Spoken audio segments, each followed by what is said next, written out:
Stream. I'm Pugs Moran, and we do this every Monday through Friday, noon till the news runs out, because that's what this show is. It's hot topics, it's current events, it's whatever it is that's out there making headlines. If it's being buzzed about in the among the greater unwashed, then we'll talk about it here. It's a cheat sheet for your day, really.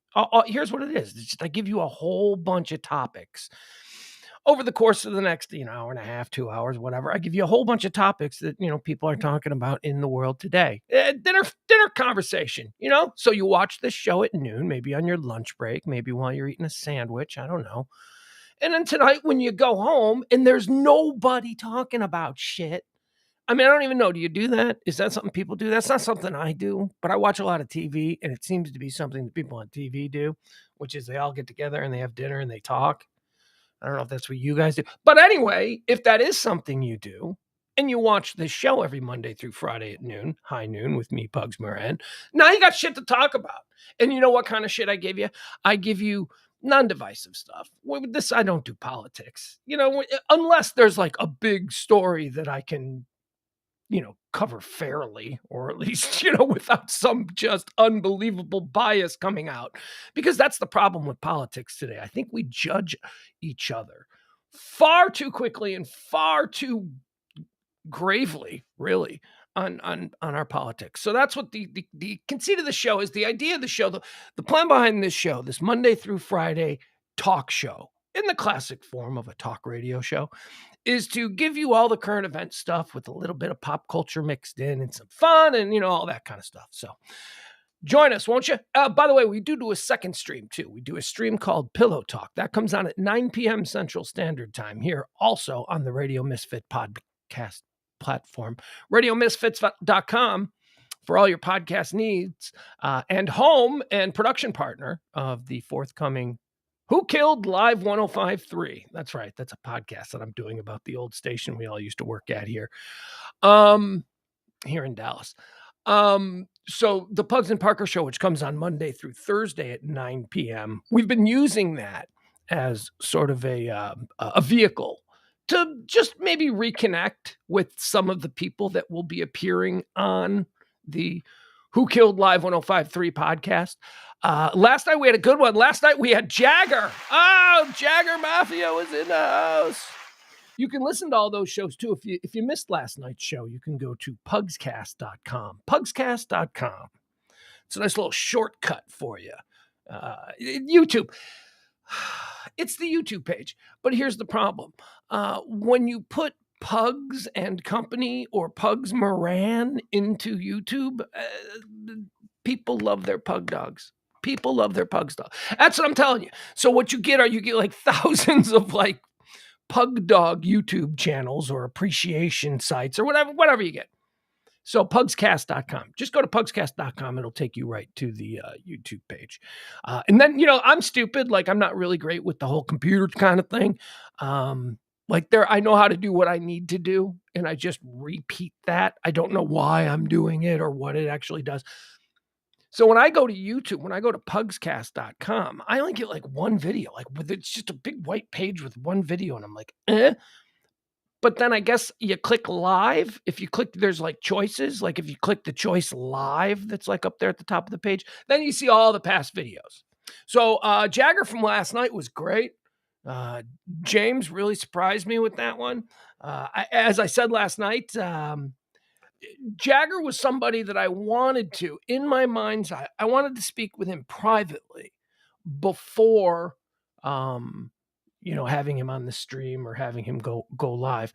There are just certain people involved in the 105.3 podcast that we're doing. Who Killed 105.3? Live 105.3. There are just people involved who, honestly, before I go too far, people who I want to take the temperature of. People that, I would like to get, before I talk to them about the project, I would like to get their thoughts on the project, on what they see as potential hurdles to it. So that's, and they're also people that I'm not really friendly with. So that is how, in my mind's eye, I was going to approach Jagger about participating in the project. But James Parker is a super producer, always has been. He went behind my back. He did something that I did not know about. I had not pre-approved, and he went and he did it, and it was great. And it was great. And that's what a producer does. A producer, and he's not a producer, by the way. Pugs and Parker is a co-partnership. Me and him are partners on that. He just does some of the things very well. So that was great last night. And if you missed it again, you can go back. You can hear the full Pugs and Parker interview with Jagger, former Jagger Mafia, former morning guy. I mean, definitely DFW radio legend. I mean, 1998, he arrived in town, spent 20 plus years, morning radio guy, dominating big crowds, huge promotions, just a great guy. And it was wonderful having him. So again, pugscast.com if you want to hear last night's interview with Jagger. Tonight on Pugs and Parker, who might we be interviewing? I don't know, because Parker's like that, man. Parker just throws people up there, and I got to react in the, which is great. I mean, it's great. Really is great. It's not something that I would have done. Like I said, I would have approached Jagger completely differently. Not Parker, man. He just went all in, and we had a great show last night. So thank you to him, and thank you to Jagger as well, who probably has more important things to do than be watching this stream. All right, let's get into today's High Noon. As I say, today, High Noon, every show is about that particular day. So today, what is today? Today's the 9th day. It's the 9th day of March, year of our Lord 2023. It's the 68th day of the year, and there are 297 of these bad boys left until we can, start all over again.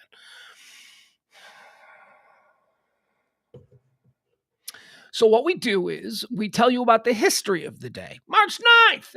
It's been March 9th before. This is just the 2023 edition of March. So what's happened on previously on March 9th? That would be, if we were doing a real radio show and I had producers, that would be like part of the open of this. Previously on March 9th. So we go through the history of the day. We tell you some of the things that have shaped how we view this day throughout history. We talk about some of the people who were born. We celebrate their accomplishments.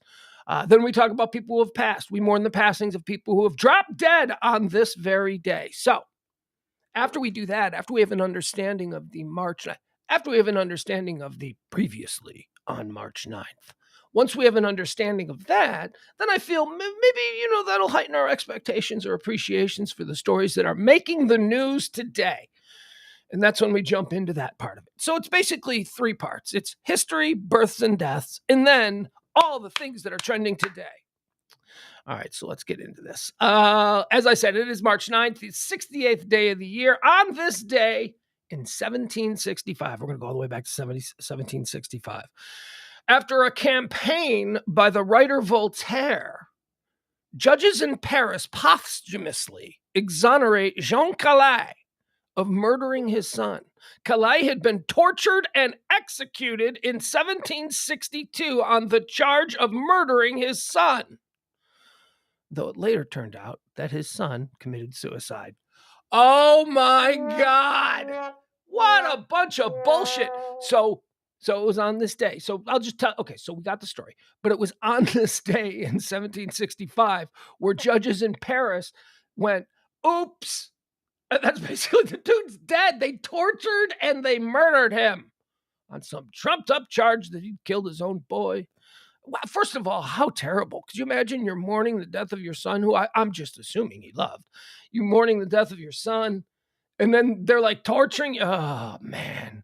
I'm just laying the groundwork, right? If that's how we jump off on what the history of what previously on March 9th is all about, we don't have a lot to look forward to. And looking out the window, it's gray and it's on this day in, 1776, the Wealth of Nations. Oh, look at that. Wealth of Nations.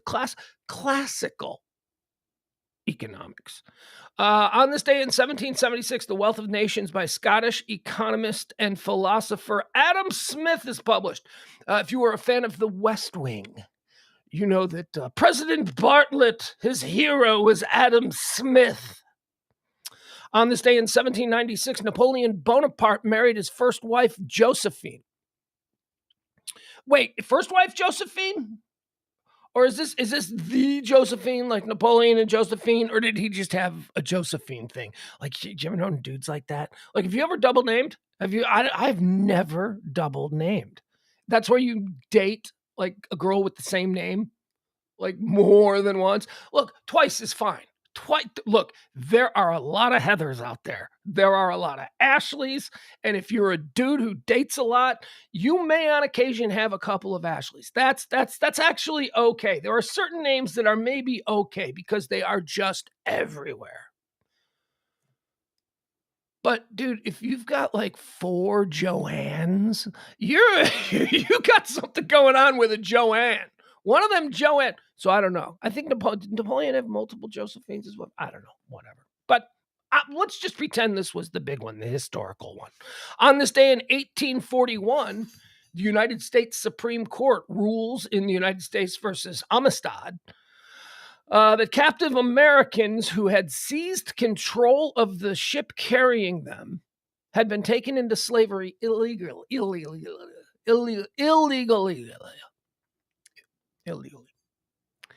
I didn't see Amistad. I didn't see. Do you remember when Amistad came out? You know what? I've never seen. Let me tell you what I haven't seen. I haven't seen Amistad. I haven't seen 12 Years a Slave. I haven't seen Moonlight. I haven't seen. What I'm trying to say is that I don't see slave movies anymore. I don't see slave movies. But also, to be fair, I also don't see Holocaust movies anymore. I don't see those anymore either. Mm-mm. Nope. When I was young in the 70s, there was a miniseries called The Holocaust, and I was like 10 when it was on. James Woods, Meryl Streep. Oh, it was actually fantastic. You know what? Maybe I actually will go back and watch that one again. But anyway, I watched that, and that laid the groundwork for me. I've never seen Schindler's List. I've never seen Sophie's Choice. I've never seen any of these movies. I don't need to see them. And I never saw Amistad, which I guess the basis for the film Amistad aired for the first time, or aired. I'm sorry. The basis for the film Amistad occurred on this day in history, 1841. U.S. Supreme Court rules that the slaves on the ship had been taken illegally, so they were all right, I guess, to take over the ship. I don't know the story. I didn't see the movie. I don't avoid Holocaust movies or slavery movies. Also, I think civil rights movies too. I don't think because I understand why they're there. I get it. They're there for a reason. They're there for a reason because I want my 13-year-old to see all of these. But I've already seen them. I've already seen. I know the stories. I know. I do not at my age. At my age, I do not need any more reminders of man's inhumanity toward man. Okay? I get it. I'm out of the loop. Those movies are made to educate new generations. I get it. But I didn't see Amistad. I was like, yeah, I'm sure it's really bad and it's really cringy and we're going to really hate humanity for this kind of I don't need that. On this day in 1842, the first documented discovery of gold in them there hills. Gold in California occurs at the Rancho San Francisco 6 years before the California gold rush begins in earnest. I don't know if Ernest was a town in California or if that's just how this was written, but 1842, first gold discovered in them there hills. On this day in 1954, big day, monumentous day in the history of television journalism. Monumentous day in just social anthropology, really. I mean, if we look back on this, this was a moment. It occurred on this day in 1954. It was one of the earliest examples of how television journalism. Now, I'm not saying, now look, when I say television journalism, again, this is not a divisive show. I say television journalism, you probably go, you mean the corrupt pedophile lizard people, right? Or you go, you mean the corporate run overlords who give us whatever it is that you think. I'm talking about the most virginal idea of journalism, okay? So it was one of the first examples of television journalism being able to shape a story that was captivating the American public and maybe nudge them towards better angels. I don't know. But it was on this day. See It Now was a show that Edward R. Murrow did. It was one of the most important shows in the history of television. See It Now, Edward R. Murrow, produced by Fred Friendly. It was on this day that they aired the first report on Joseph McCarthy and what came to be later known McCarthyism. It was the first hard look at the senator from Wisconsin who seemed to be making some of the most absurd claims about everyone from your favorite movie star to the guy who delivers your mail. And it was through the work of Fred Friendly and Edward R. Murrow that McCarthy was exposed. And finally, people were like, wait, what did he say? It's look, there is no defense for what Joe McCarthy did. History has written the final story on this. Especially if you went to journalism school or you were an amateur journalist or even a blogger, someone who's interested in that, you know what the accepted line on who Joe McCarthy was. And it was on this day in 1954 that Fred Friendly, along with Edward R. Murrow, produced the See It Now episode that basically made America go, oh, he's crazy. Oh, we get it now. Oh, he's batshit nuts. And he was an alcoholic, and he died of a brain tumor cancer kind of a thing.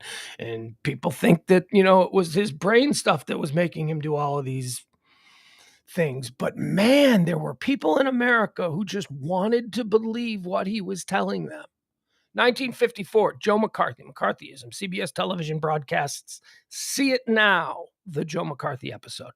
On this day in 1959, the Barbie doll makes its debut at American International Toy Fair in New York City. Oh, Women's International Month. The Barbie doll debuted in New York City and was celebrated. No, it wasn't. No. Barbie doll was a flop, man. The Barbie doll was a flop at the New York Toy Show where it went. How do I know this? Because I'm weird like that. Helen, what was her name? Helen something. Oh, she's a ballsy broad, man. So this Helen chick, I told the story just a couple weeks ago. We celebrated her birthday. She was married to the dude who owned Mattel, right? So Helen's like, we should do stuff for girls. And he's like, nah, honey, it's all about these hula hoops and, whatever it was. I don't know what they were doing at Mattel. But she went to Paris and she went to some like sexy lingerie bachelorette party kind of women's sexy shop in Paris that we wouldn't have in America until like the early 2000s. Like think Sarah's Secret, but Paris in 1960. Okay, so think that. And she saw this like joke doll. It was a doll. It was a doll of a sexy woman in a sexy dress. And it was a joke. In Paris, they would be given at these like parties for whatever reason. I don't know what they were, but they looked exactly like what a Barbie doll would look like. And she saw these in Paris and she took one and she bought one and she took it home. She went to her husband. She said, let's make these for little girls. And the complaint was that it sat on the dock for like, years. The complaint was no mom is going to buy a big chested doll for their little girl. And secondly, little girls don't play with miniature humans. Little girl dolls are baby dolls. They're always, think about that sea change. Dolls were all baby dolls. Baby dolls are a thing. That's all they were. They were baby dolls. And then this woman goes, I bet you I could sell the little girls dolls of women. And that's where Barbie came from. And it took a little time, but it went, whoa! It went from, to big time, the number one selling girls' toy of all time. Put Mattel on the map. It became just huge. And the Barbie is still one of the most iconic dolls in the history of dolls. Now, here's the fun part. This is where I come in. This is where the little something for us, right? So Mattel had a competitor on the other side of the country. That company was known as Hasbro. the Hasbolton brothers, I don't know what the fuck their name was, but it was Hasbro. The Hasbro brothers are over on the other side of the country, and they're starting to see this Barbie doll thing. They're like, Hasbro's like, who's this Mattel? See? And they're like, and Hasbro's like, yeah, they're over there in California making the hula hoop and the Barbie doll. And so Hasbro went, we got to get in on this, see? And Hasbro, one of the Hasbros, literally one of the Hasbrothers, one of the Hasbrothers went, okay, so we don't want to compete with them head to head with the girls market. What about for boys? Boys don't play with dolls. And then one of the Hasbrothers goes, they don't play with dolls, see? But they play with action figures. That's right. And that's where G.I. Joe came from. G.I. Joe was an answer from the Hasbro people to the Mattel people's Barbie. And the big problem was no little boy is going to buy a doll. And one of the Hasbrothers came up with action figures. And that's what we have today. I love that story. That was on this day in 1959. Barbie makes her debut at the International Toy Fair in New York City. And again, was not a success right away. In 1976, 42 people die in the Cavaliers cable car disaster. The worst cable car accident to date. Oh my God, this thing. Oh boy. Okay, first of all, this is why, even when I was a kid, I was walking the park, okay? Don't take me to Six Flags in 1985 and put me in one of them buckets that are suspended by a wire because I'm too fat and lazy to walk from, Bugs Bunny Land to what, I don't even know, whatever. We had the Warner Brothers characters at our park. We had Marriott's Great America, but it became Six Flags. Now I think it's Six Flags Great America. But our characters were Bugs Bunny. Anyway, I never went up in those things. And it was because they just didn't look safe. And in Italy, in the ski resorts, they do these things are just like, it's how people move. It's, and again, this is another one of those situations where we're talking about technology that was perfected in like 1875. And they're just like, well, that works. Let's keep going with it. No, there are safer and better ways to move people than on these stupid cable cars.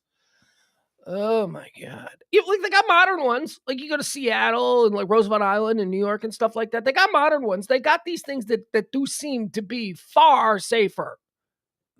But anyway, so this thing falls like 200 feet down a mountainside. The lines got crossed and they snapped. So there's all these people, kids. There's a bunch of kids from a school trip. How many people died? What did it say? 1976, 42 people die. Okay, there was one survivor. You ready for this? There was one survivor, a 14-year-old girl. She survived. She went her whole life. She ended up becoming a journalist, actually a fairly well-regarded journalist in Italy. On this day in 1977, you ever heard of, oh, good Lord. Hey, do you remember the time that Muslim terror group took over Washington, D.C.? For like how many days? A day and a half. Do you remember? Do you remember when 3 Muslim terrorists from some terror group that is probably no longer around? Do you remember when they took over Washington, D.C. for like 24 hours? Because I didn't. And this happened, I was 8 years old. This happened, the Hanafi siege. Never heard of this before. I mean, I did. I heard of it, but I forgot about it again. Like I heard about it like a couple of years ago and I went, oh my God, how come I've never heard about this? And then I totally forgot it again until today when it popped up on the things in history lists that I put together.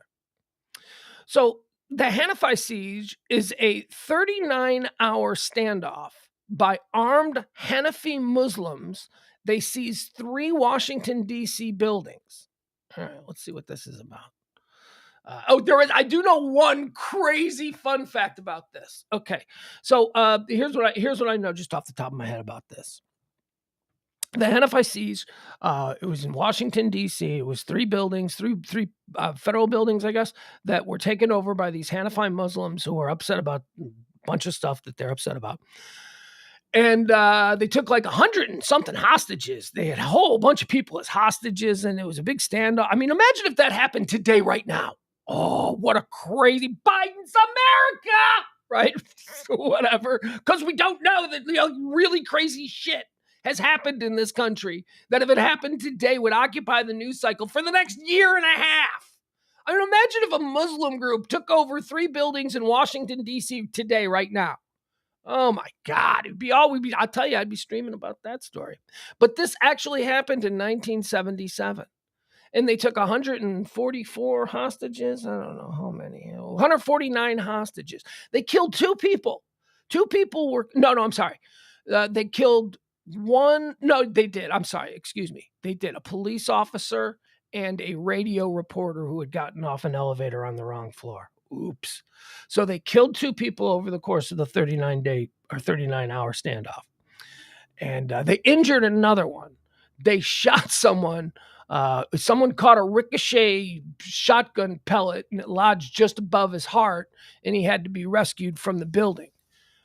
So 2 dead, and ladies and gentlemen, future mayor of Washington, D.C., Marion Barry, was injured in the Hannafy. Marion Barry, the crack-smoking mayor. You know what? Maybe that's why he smoked crack. That's what he should have said. He said, you know what? My life changed that day that I was almost killed in the terror attack, the day Washington almost fell. It did. That happened. It happened. 39 hours. I don't know. They got him. But isn't that crazy? Isn't that crazy how that seems like it would be such a major event in American history when Muslim terrorists overtook 3 federal buildings in Washington, D.C.? And it happened like in 77 and we don't even know about it. Like, where's the movie of that? Where's that movie? Right? Where's... I don't know. All right. 1997, on this day, the notorious B.I.G. is murdered in Los Angeles after attending the Soul Train Music Awards. He's gunned down, leaving an after party at the Peterson Automotive Museum. His murder remains unsolved.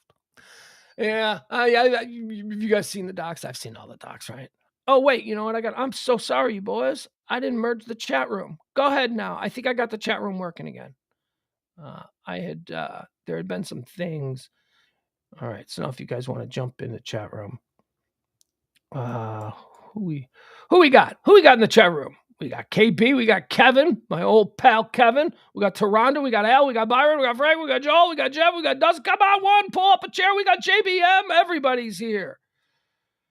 All right, very good. All right. Sorry, Byron. I know Byron's probably very upset about the chat room not being merged. Now you go. Now everybody talk amongst yourselves. So yeah, I've seen all the documentaries about the notorious B.I.G. and the shooting and how it links to Tupac and all that shit. And I've seen probably like 4 or 5 of them. I'm obsessed with this story. And I can tell you, I have no idea. You want to know who I think killed notorious B.I.G.? I mean, I can tell you, it's 2 completely different crazy spider web stories, Tupac and Biggie, right? But if you want to know who I think killed Biggie, I think it's them 2 cops. I think it's them 2 off-duty cops, LAPD, who worked for Suge Knight, who worked for Death Row. I think it's those guys. And that happened on this day in 1997. Was it in retaliation for the hit on Tupac Shakur in Los Angeles a year earlier or months earlier? I'm not even sure. Was it in response to that? I don't think directly. I think there was a whole lot of stuff. Watch the documentaries. There's a whole lot of stuff going on. Coincidental to a degree. Sort of had maybe something to do with it. Yeah, probably. But there was a whole lot of stupid. And you know what? Here's what I would say to you. Pugs, what documentary? There's like a dozen of them, man. They're all pretty good. I'll tell you, they all kind of agree. Yeah, those LAPD off-duty cops who were working for Suge Knight, they probably the ones who killed him. They're probably the ones who executed Biggie right there on this day in 1997 while leaving a Soul Train Music Awards party. Crazy. Let's do some birthdays. We got some birthdays to celebrate. Born on this day in 1918, George Lincoln Rockwell, American sailor, politician. You guys know who George Lincoln Rockwell is? He's also the founder of the American Nazi Party. Yeah, he's and a lot of these revisionist history books that I like to read or shows that I like to watch where they take history, but they just change it a little bit and presuppose what would it be like? There was one that had that I had read that Germany had won the war, America had stayed neutral, and Charles Lindbergh, an ally of Hitler, became president of the United States, and George Lincoln Rockwell became vice president of the United States. Fuck them. Let's see here. Born on this day in 1926, Joe Franklin. Joe Franklin, American radio and television host. Joe Franklin, you're thinking who? And I'm like, what? I get it. Joe Franklin is a guy that maybe only people of my generation know. Joe Franklin was, or you're from the New York, New Jersey area, because Joe Franklin is a major star in New York City and in New Jersey. Television guy, longtime local television guy, Joe Franklin. He did a late night talk show where he'd have the biggest stars from Broadway. It was that kind of a deal. But in the early days of cable, when they were just filling up channels, we got WOR. Do you remember when WOR from New York City? It was at Secaucus, New Jersey. That's where they were licensed, but it was a New York City, like, independent TV station. And I used to watch the Joe Franklin show. Joe Franklin. He's a little guy, not telegenic at all, but he knew everybody. Let's see here. Who else celebrating a birthday? Born on this day in 1934, Yuri Gagarin. Yuri Gagarin. I'm going to give him the respect on his name that he deserves.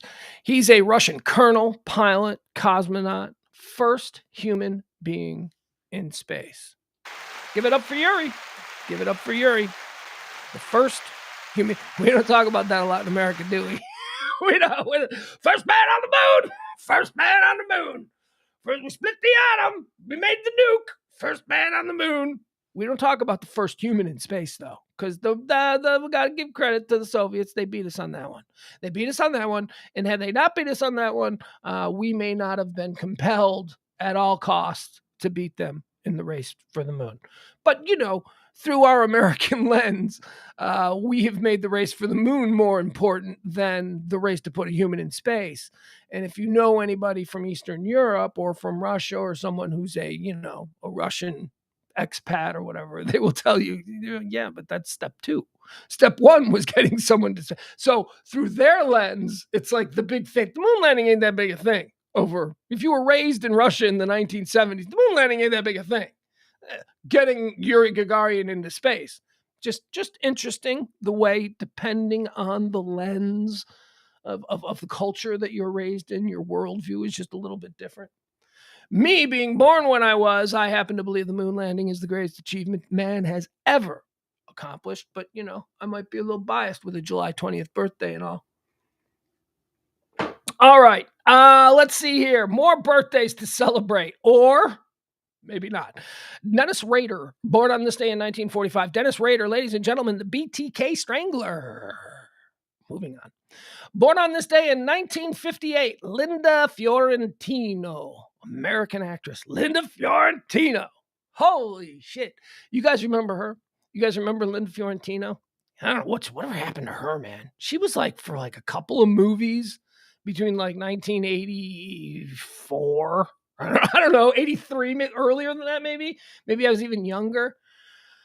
Let's say between 82 and 86, she was a bankable actress. She was in stuff. And then she went away. Oh, wait, does she have some really weird mob tie story about her in the 90s? I think she might. I don't know. Anyway, I will, of course, always remember the birthday girl Linda Fiorentino for her role in Vision Quest. Remember Vision Quest? Remember Matthew Modine? He was the high school wrestler. Let me tell you something I knew very early on watching Vision Quest. The greatest battle in old Matthew Modine's immediate future wasn't his matchup against crosstown rival and wrestling champ Shoot. No. It was getting that lesbian that he fell in love with to give him a little. She was obviously a lesbian in Vision Quest, is what I'm saying. And he didn't see it.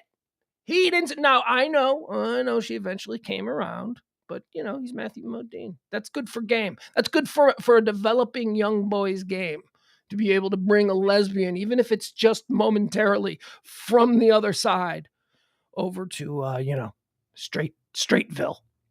Anyway, I love Linda. We got to find this out. I think that Linda Fiorentino got involved. romantically with like a famous Hollywood fixer a fixer is a guy who, like, you know, when you, I don't know, when Bill Cosby's date doesn't wake up, right? You call the fixer and the fixer comes in and makes sure that nobody. So I want to say she got involved with some notorious Hollywood fixer, and then the mob was involved, and then she was used in a scam with the FBI. Yeah, here it is. Okay, here it is. This is the stuff. Oh, man. We need a Linda Fiorentino, the smoke show obvious lesbian from Vision Quest. We need a movie about her life in the 90s, because you wonder where she went. Holy crap, listen to this. Fiorentino married film director and writer John Byram, who she had previously worked with on the unfinished movie The War at Home. The couple divorced in 1993 after just a single year of marriage. Here we go. Here comes the fun. She's an actress. She was big, but she hasn't really been big in a number of years. She's beautiful, but her looks she might be feeling like her looks are fading. You know, they're probably not, but she's feeling like, you know, she's over 30 now, and she's not getting the role she used to, but she's still recognizable. Money's running out. You know what I mean? But she's still kind of known. So that's her. Now she's divorced.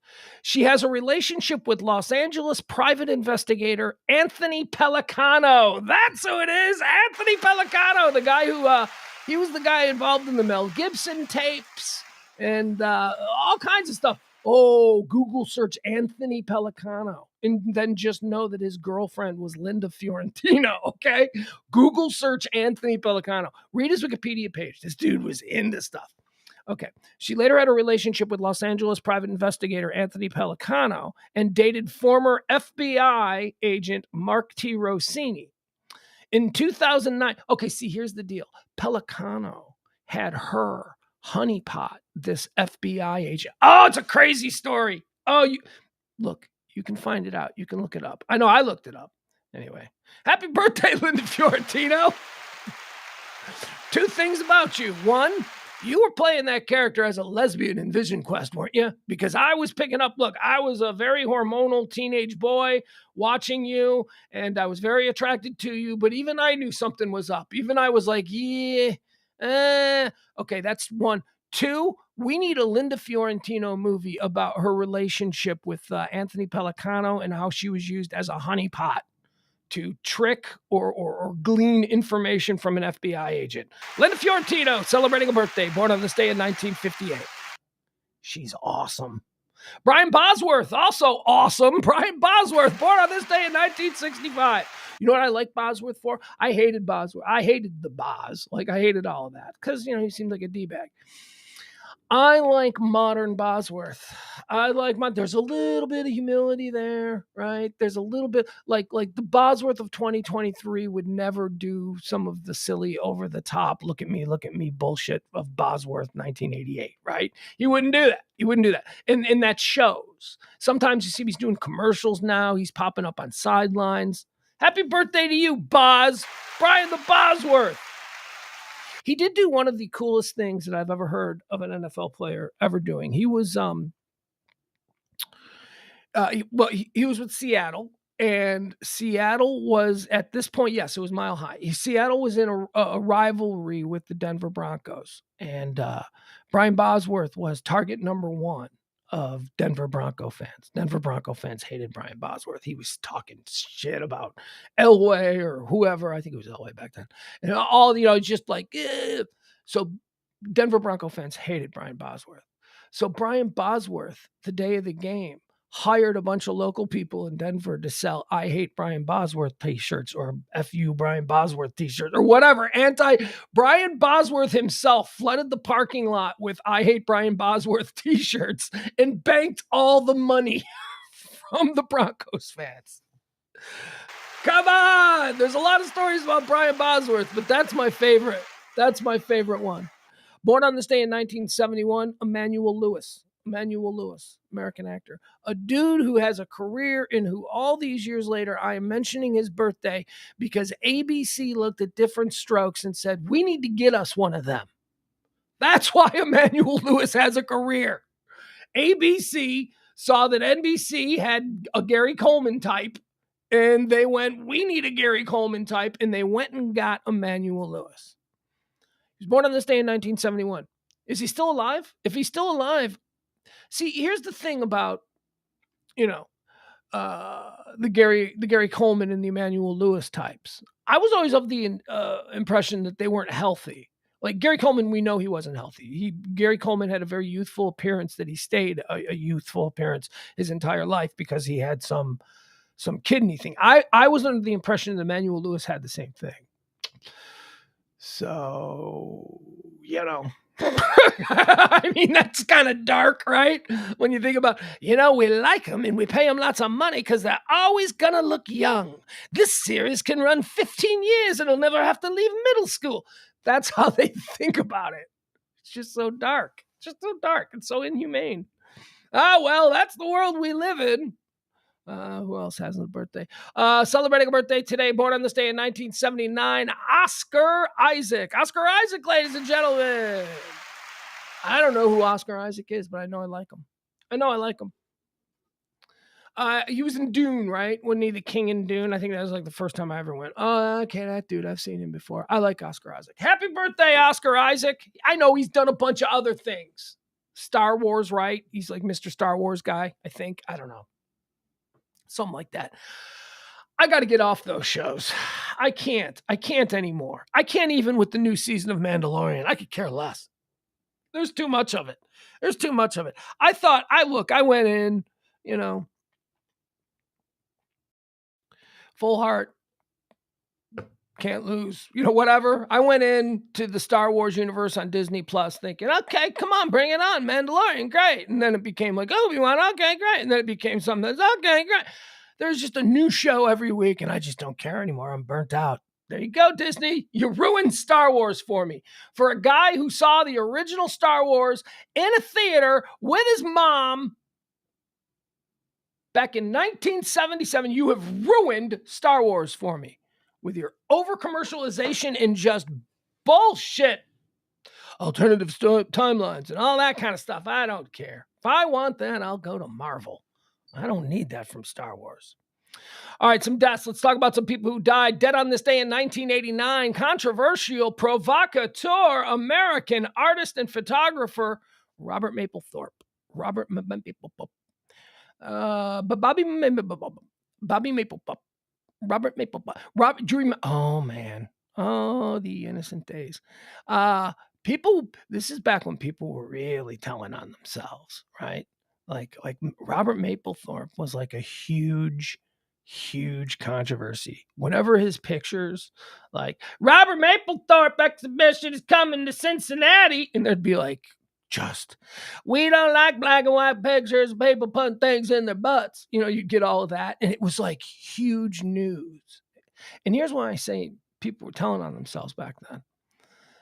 Because now, even though it's more about everything, like everybody's got a problem with everything, where this was a very specific thing, men putting stuff in their butts. That's really, let's boil down the Robert Mapplethorpe controversy. That's what it was about. People didn't like that fancy elitist galleries were showing exhibitions of Robert Mapplethorpe pictures, men's putting stuff in men's butts or whatever. That was the complaint.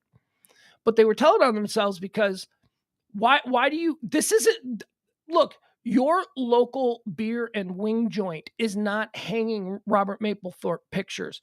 In order for you to even know who he is, you have to actively engage in some form of ginning up process to even find out where a Robert Mapplethorpe picture is hanging.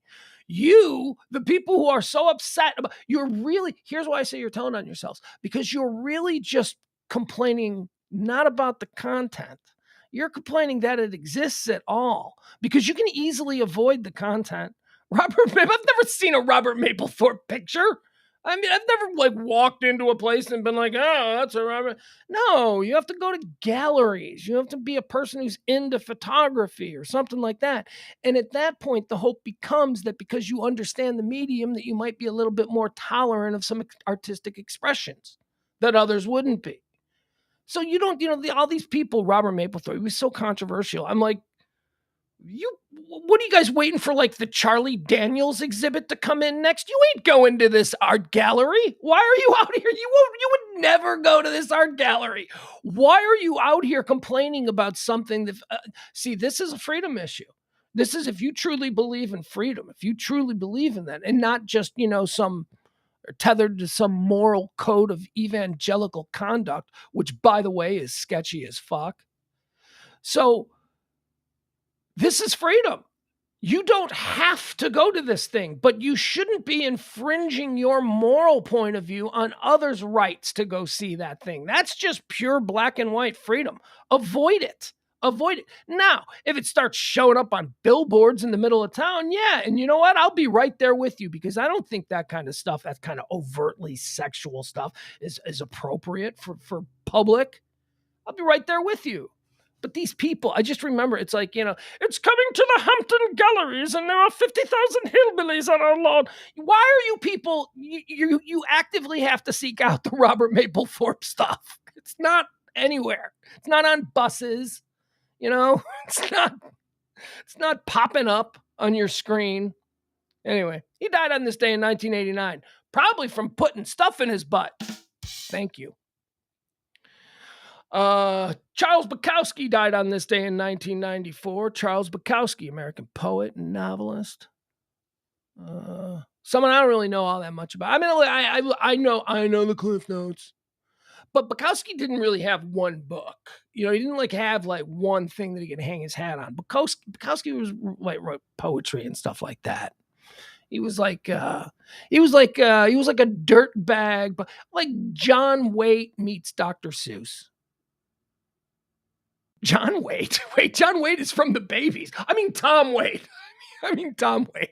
No, actually, what was the laureate of the low life is what Charles Bukowski was known as.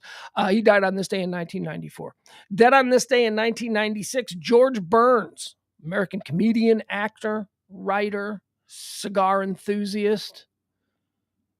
Played God, right? Okay, so that's what's so for other generations, for older generations, for boomers and stuff, he might be the say goodnight Gracie. He might be that guy, right? But to Gen X, and I think maybe some group of millennials, that's where I think George Burns drops off. I don't think anybody under 30 knows who George Burns is, and I'd be surprised to learn anybody at 30 knows.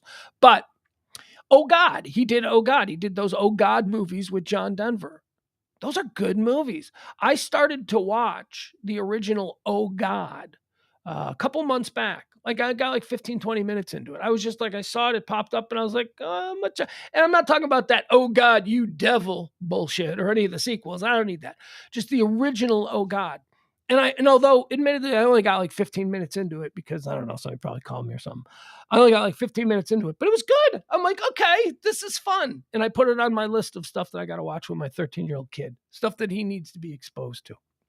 So George Burns died on this day in 1996 at 100 years old. Or was he just shy of 100?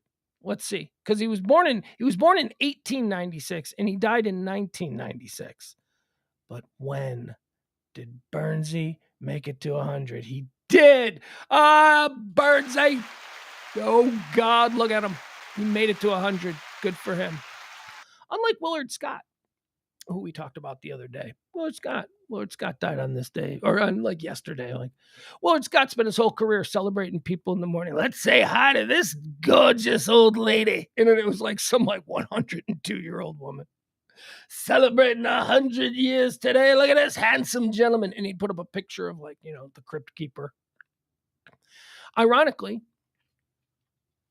Willard Scott did not make it to live to be 100. That's too bad. On this day in 1997, Notorious B.I.G. died. Notorious B.I.G.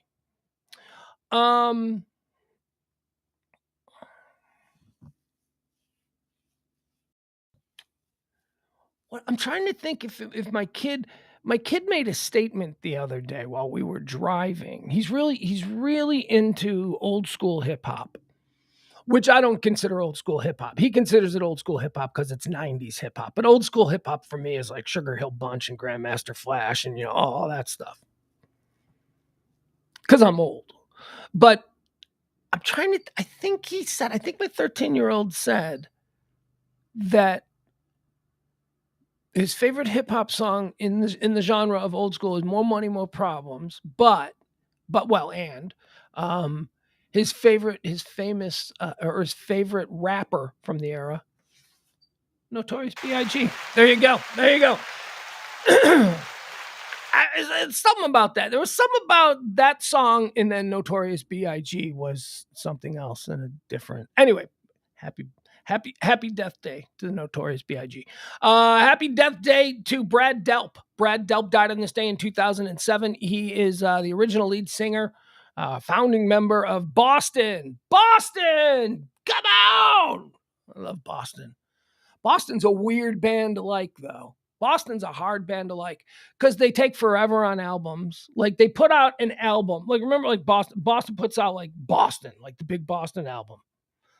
More than a feeling, with all of their like banger, timeless Boston hits. And then they wait like 10 years and they're like, Boston's got a new album out. And people are like, what? And they took like that long because every member of this band was like a weirdo, like in a cool way though. Like one of the dudes in Boston is like some MIT professor. Like he's a dude in Boston, but he's like also an MIT professor who has invented like all kinds of shit that has made him like 10 times wealthier than being the lead songwriter of Boston. It's like, I don't know what it's. Anyway, Brad Delp died on this day in 2007. Boston is an interesting band. I'm not talking about their music. I'm talking about the guys who are in that band and what they've done. Let's see here. What else do we have? That's it. That's pretty much it. Okay, so those are the deaths. We did the births. We did all the histories of today. So what do you say we get into? We got a lot of fun stuff too. You want to talk about all the headlines, the hot topics, the current events, all the things that are happening and making the news and shaping what this very edition of March the 9th will be looked at by future generations? Let's do it. Florida blogger register. That's a big story that's going on. We talked about this story a couple of days ago. There is a movement in the Florida legislature.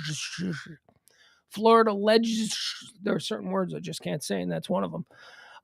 Moving through the Florida House that would require bloggers in the state of Florida to register with the state. You will register your name and we will look at everything that you are writing. That's what's Florida. That's the kind of shit that's going on in Florida. And we talked about it a couple of days ago because people are like, oh, holy fuck, they're saying the quiet parts out loud again. And they're actually moving these things now publicly. A register for people allowed to write their opinions on politics? Run by the state, you say. So that's the story that we covered a couple of days ago. I was like, okay. Goes without, actually, maybe it doesn't go without saying, but it should go without saying. Both sides, the crazy lunatic left, no police ever, those people, and the insane right, he really is JFK Jr., those people. Everybody agrees this is fucking nuts. This is not a good law. This is not a good thing for Florida to be doing.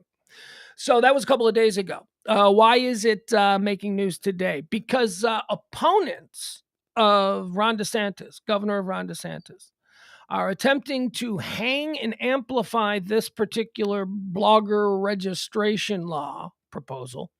They're trying to hang it on DeSantis. And DeSantis is like, nope, whoop, whoop, whoop, nope. I am not supporting that. That is not something I'm supporting. So DeSantis has spent the last couple of days, and he's running for president. At least it looks like it. So he spent the last couple of days trying to get out of this story. He's like, nope, not gonna go with this one. Nope. It's just such a bad, poorly thought out law that so just obviously suggests that its author just doesn't know what America is supposed to be, has no idea what the Constitution says, only wants to enforce his way of life and his view of things. It's crazy. He's a crazy person. Let's see here. McConnell is trending. McConnell McConnell, old Mitch McConnell, yeah, he's going to be fine. He's in the hospital. He tripped. He was in a hotel. Old man tripped, 81 years old. When was the last time you tripped? Think about that. When was the last time you tripped?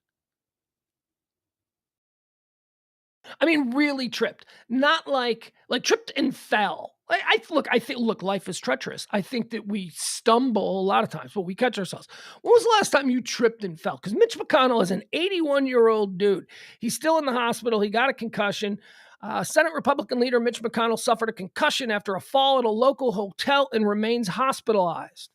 The Kentucky senator, 81, was at a Wednesday evening dinner for the Senate Leadership Fund, a campaign committee aligned with him, when he tripped and fell.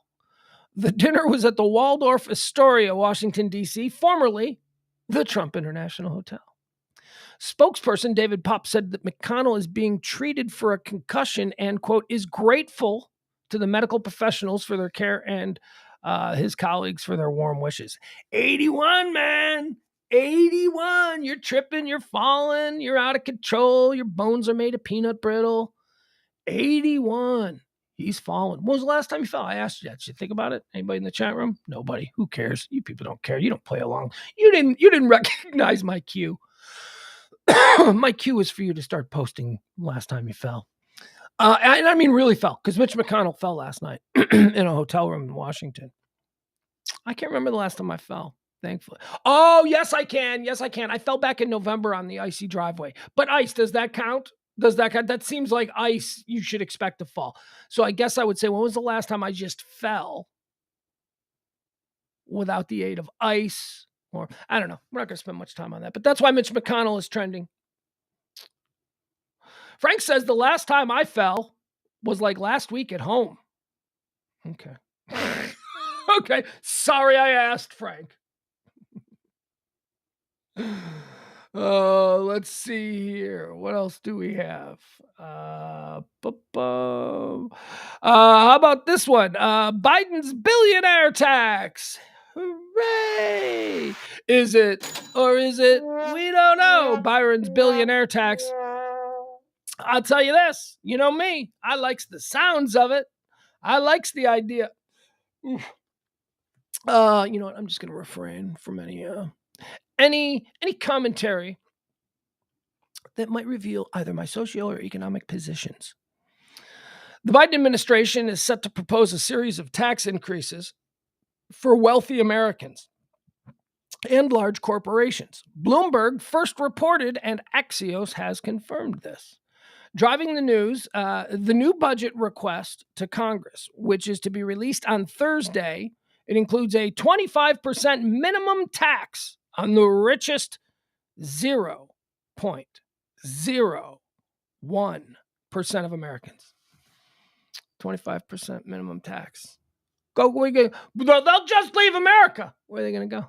Where are they going to go? Go to Europe? Okay, sure. If you want to be a billionaire and you want to leave and you want to start your own kingdom in the middle of Central America or something like that, you could probably do that. But you aren't going to have any good relationships with people. You might be able to do your whole Pablo Escobar thing. But remember, you weren't raised like Pablo Escobar. You didn't grow up in a favela on the hills of Brazil, okay? You are somebody. You're a rich guy. You're a rich guy in modern day America. You probably went to private school, so you're not going to enjoy the seclusion of your Central American kingdom. And what are you going to date? Your girlfriends are going to be fucking bitching and moaning about how there's nothing to do. You're living in some town that's 5 miles away from the nearest cantina, and it's the same damn You want New York, you want LA, you want Paris, you want London, you want all of that. That's the point of being rich, that you can be rich in those places. And there ain't one of those cool places in the world where you're going to get a better deal than 25%. So keep your bitching, okay? But it used to be 37%. but, yeah. Oh, it did. 25%. That's nothing. That's nothing. What we know, the new budget would close a loophole that allows some wealthy investors with pass-through businesses to avoid paying taxes on their investments. It would also increase the top tax rate for Americans making, all right, here you go.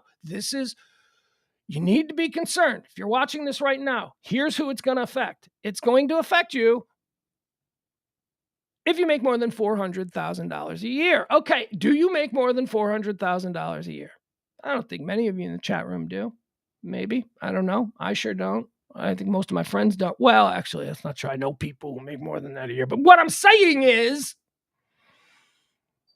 the middle class, the working class, the regular folk in America, those of us who are constantly being hypnotized by the allure of one day striking it rich and being able to join our uber wealthy brethren in the big mansion on the hill.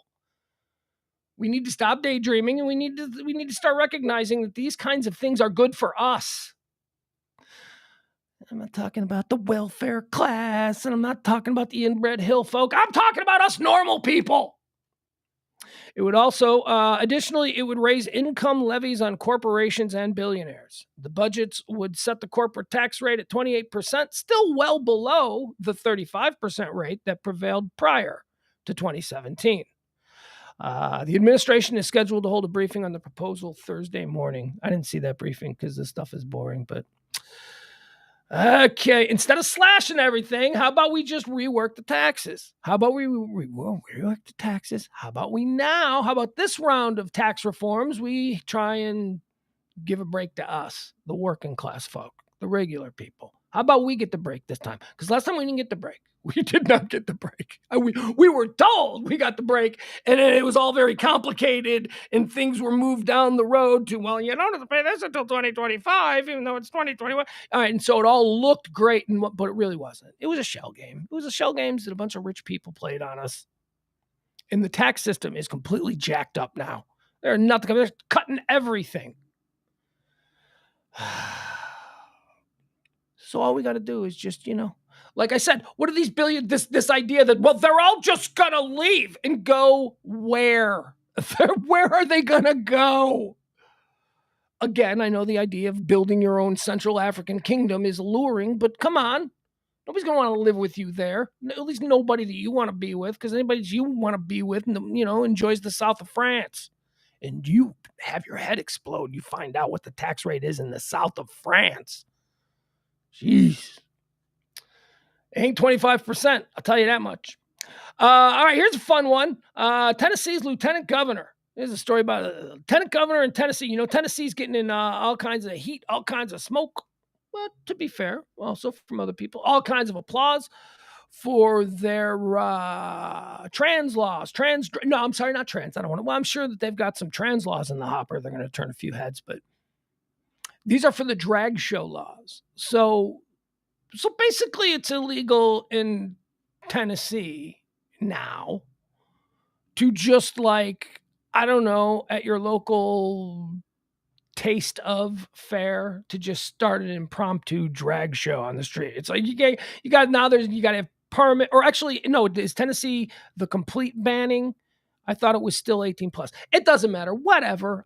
This is not an issue that I concern myself, as you can probably tell from my lack of tangible knowledge of the story.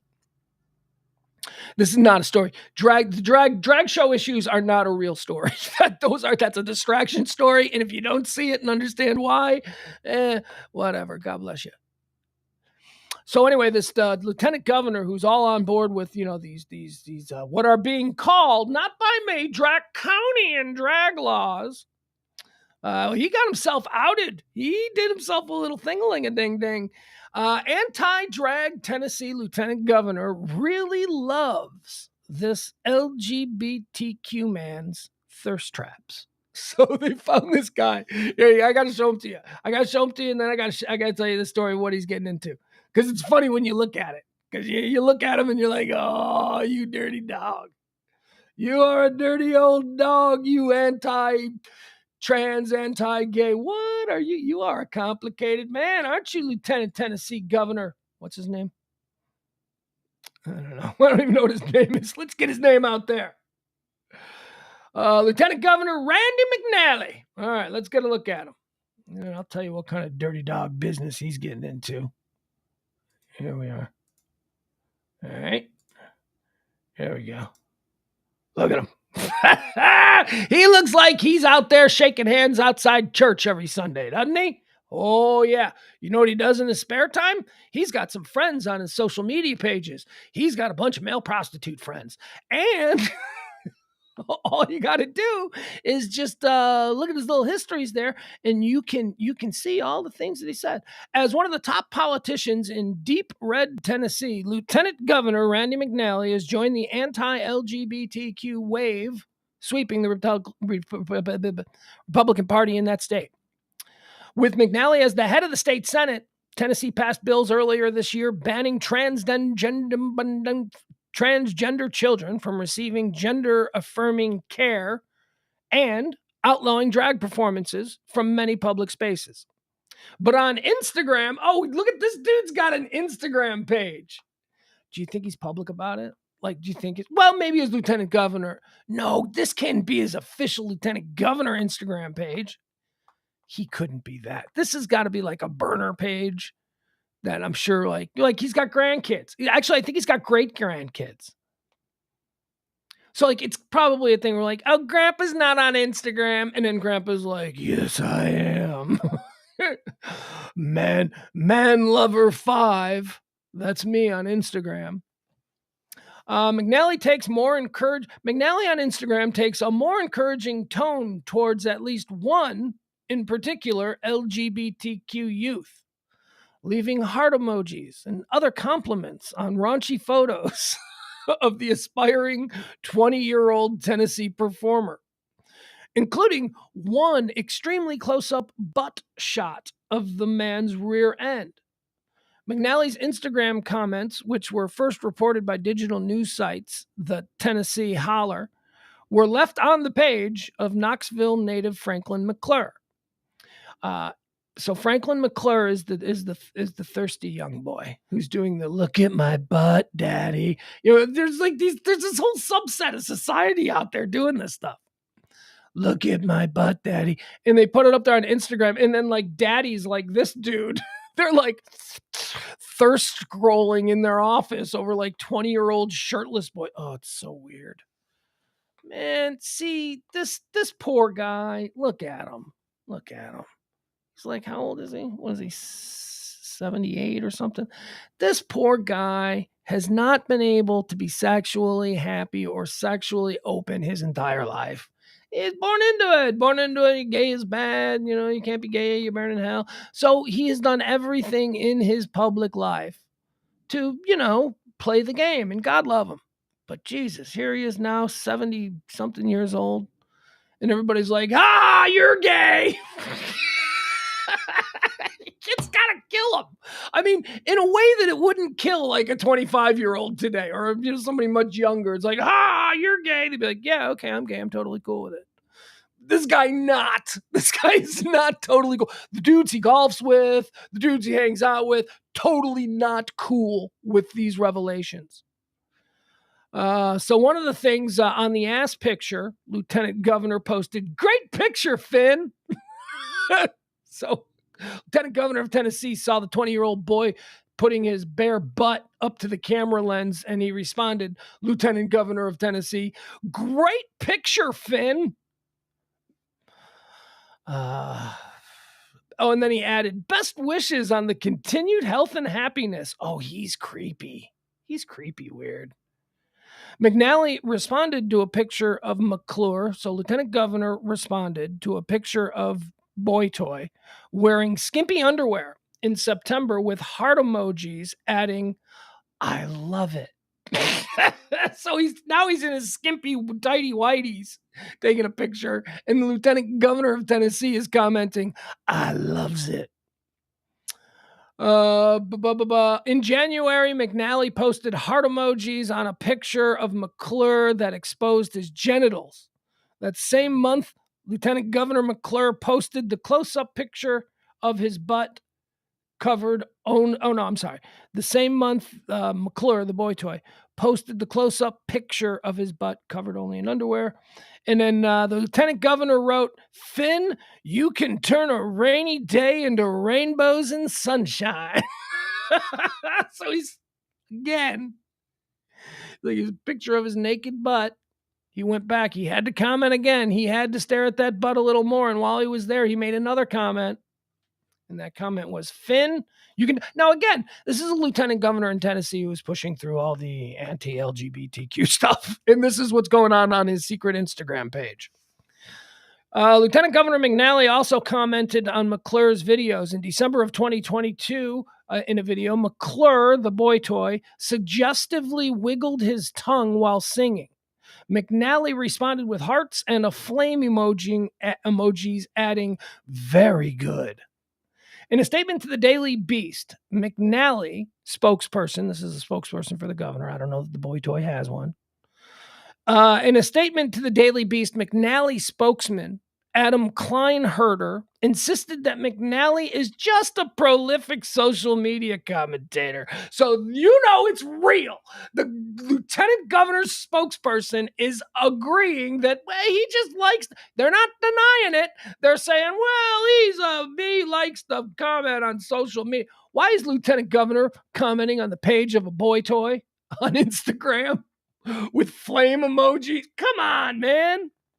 Again, nothing wrong with this. Nothing wrong with what he's doing. What I find interesting is that there is nothing. I think normal people will be like, okay, so he's got some kinks. Okay, move on. Now look at the dude. That dude does not come from a generation that thinks that way. This dude right now is stuck in, you're gay. And it means something to him. It's like, oh no. Trying to apply, the spokesperson goes on to say that he is a prolific social media commentator. He had no intention of stopping his posts. Trying to imply something sinister or inappropriate about a great-grandfather's use of social media says more about the mind of the left-wing operative making the implication than it does about Lieutenant Governor Randy McNally. As anyone in Tennessee politics knows, Lieutenant Governor McNally is a prolific social media commenter. He takes great pains to view every post he can and frequently posts encouraging things to many of his followers. Does he always use the proper emoji at the proper time? See, now they're trying to, because the boy toy put a dick pic up and the lieutenant governor put fire emojis. So now they're addressing that. Does he always use the proper emoji? I don't know. This is such a funny story. Anyway, there you go. Oh, wait, there is also something here. McClure, the boy toy.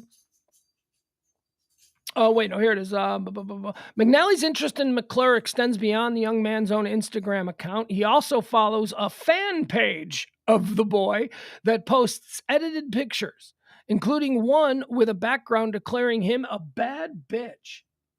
So he's a fan. He's fan paged him too. His bad bitch fan page. McClure, the boy toy, might make for an unusual Instagram friend for the first person in line for the governor's mansion in the state of Tennessee. At one point, according to his Instagram posts, McClure's profile on the site, including the message, I am a hoe. I am the one that gets free weed for giving head, McClure has posted on his profile.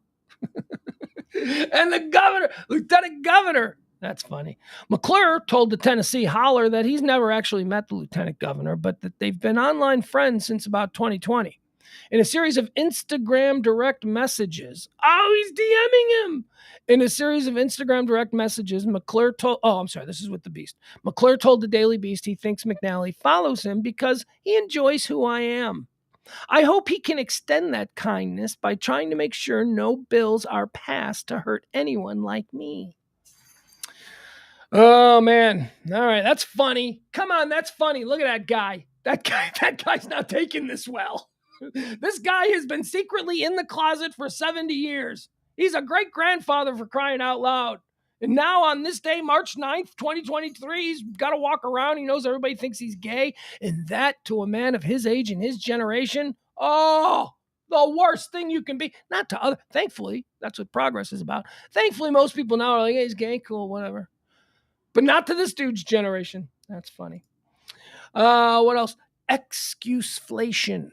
Excuseflation is trending. Have you ever heard this before? I have never heard this term before until today, but I'm so glad that it exists because it sort of slaps a brand, slaps a label on something that I've been talking about here since it's in the entire time that we've been doing these shows now, almost 2 years, year and a half at least, that we've been doing these daily streams. We've sort of watched inflation, and I've been commenting on it. How much? And, I've been using the old Dollar Tree store example that, they raised their prices $1.25 because inflation went up 11 cents or 11%. They raised it 25 cents because inflation upped their costs 11. So they found, the Dollar Tree found a way to make even more money during a period of inflation. So excuseflation plays into another thing that I've been talking about, which is this idea that there are a lot of companies who are not affected by inflation. There are a lot of products that are not affected by whatever little things are happening. But because our media, and this is where, again, we turn it in to look at the media, the complicit media, and almost everything that's bad about our culture, the media is wholly complicit. Our media likes to gin us up, and they know that they can get you to sit through a commercial break if they're going to tell you how much eggs are going to be, right? So prices, this is why everything's so expensive. Inflation is up again. Inflation, price at the pump, inflation, because they know those are direct. That's direct connective tissue to the average person. They will stay. Those things affect them. They will stay. So the media gins these stories up, which then puts it out there in the culture. The common accepted idea is that inflation is here and prices are going up. The community, the consumers, the people, we buy it because the media has now put it out there. That's when companies who do not need to raise their prices because they're not affected by inflation raise their prices anyway, because we, the people, we're hearing it from the media. We're hearing, I guess everything's going up. And then people who sell shit are like, well, we don't have to raise our prices. Let's raise our prices. Let's raise our prices. People expect it. People are expecting. That's what excuseflation is keeping prices and corporate profits high. And that's the second part. That's the other shoe that drops here. You have to wait a little bit to see exactly what was happening. We won't know in the moment. But now we know. We are seeing corporations, oil companies, retailers, we are seeing these numbers one after another that they've made record profits during the last year. The last year of the so-called recession is coming, inflation is happening, this is going to be bad. It hasn't happened yet. Now, look, the mortgage market is terrible. It's always an indicator of bad things to come. Stock market is chaotic as fuck, but it's still well above 30. So, that's not something you have to really be concerned about. The infrastructure of the American economy seems to be pretty solid at the moment. Now, there are little things. There's things that are affecting us, like these crazy prices on everything. Eggs. Well, it's because of the bird flu. That's excuseflation. The egg industry can now keep their prices as high as they want for as long as they think we, the dumb rubes out here, are bamboozled by the repeated stories of bird flu is causing the eggs to go up. Excuseflation. Whether it's rye flour or bird flu that impacts eggs, I was just talking about that. Ken Jarosz, the owner of Jarosz Bakery, when it makes national news just running a business, it's an opportunity. What the fuck am I reading here? Okay, hold on. I'm sorry. I'm trying to read the story. It's one of these news stories that starts out like it's some kind of a fucking novel, like we're in the middle of Paris in the 20s. A growing body of analysts and researchers see this pattern of excluseflation playing out across corporate America, with companies using unusual disruptions as an excuse to raise prices for their goods and services, thereby allowing them to expand profit margins. That's excuseflation. That's kind of what I've been talking about for the last year. Finally, actual economists are going, hey, wait a second. I ain't an economist. I'm a dumb guy. But at least I saw that shit coming. And it's the media. But again, you know me. I always like to go the one more step, because if you go the one more step, instead of just stopping where you're going to blame somebody, like blame the media, you take that one more step and guess where you end up? On your own front porch. It's us. We are the ones who need to be better. The media is bamboozling us. Don't be bamboozled. Just be better. Oh, easier said than done. No, it's not. It's not really. It's not really. You know what's believable and what's not believable. And when you hear somebody telling you something, you know that what you hear is either pleasing you or not pleasing you. And if it's pleasing you, you need to ask your question. You deeply ask yourself the question: why is this pleasing me? Is this pleasing me because I believe this is truth, or is this pleasing me because I believe it reinforces something that I already wanted to believe? That's what happens with media. They fall into that. They try and they manipulate us with everything. Nobody knows what's happening. But it's on us to be better. They do it because we're easy. So, excuseflation. Yes, the companies are needlessly, unnecessarily raising their prices on things because we have now all been conditioned over the course of the past year to expect the coming recession. Excuseflation. Telling you, man, these people suck. These people suck. And as soon as we, the great middle of this country, wise up and find a leader, someone will rise from Wisconsin. I don't know what's a good like middle America place where they could come from. He will rise from Missouri. No, Missouri's got too much stink on it. From California came a leader. Nope, not going to come from California. Not going to come from Texas. Not going to come from Florida. Indiana seems nice. Maybe Indiana. Iowa. His name was Jeff Ballard, and he led us from the cornfields of Iowa to a new middle. Nothing was great, but nothing was really all that bad either. The middle, where all men should strive to be.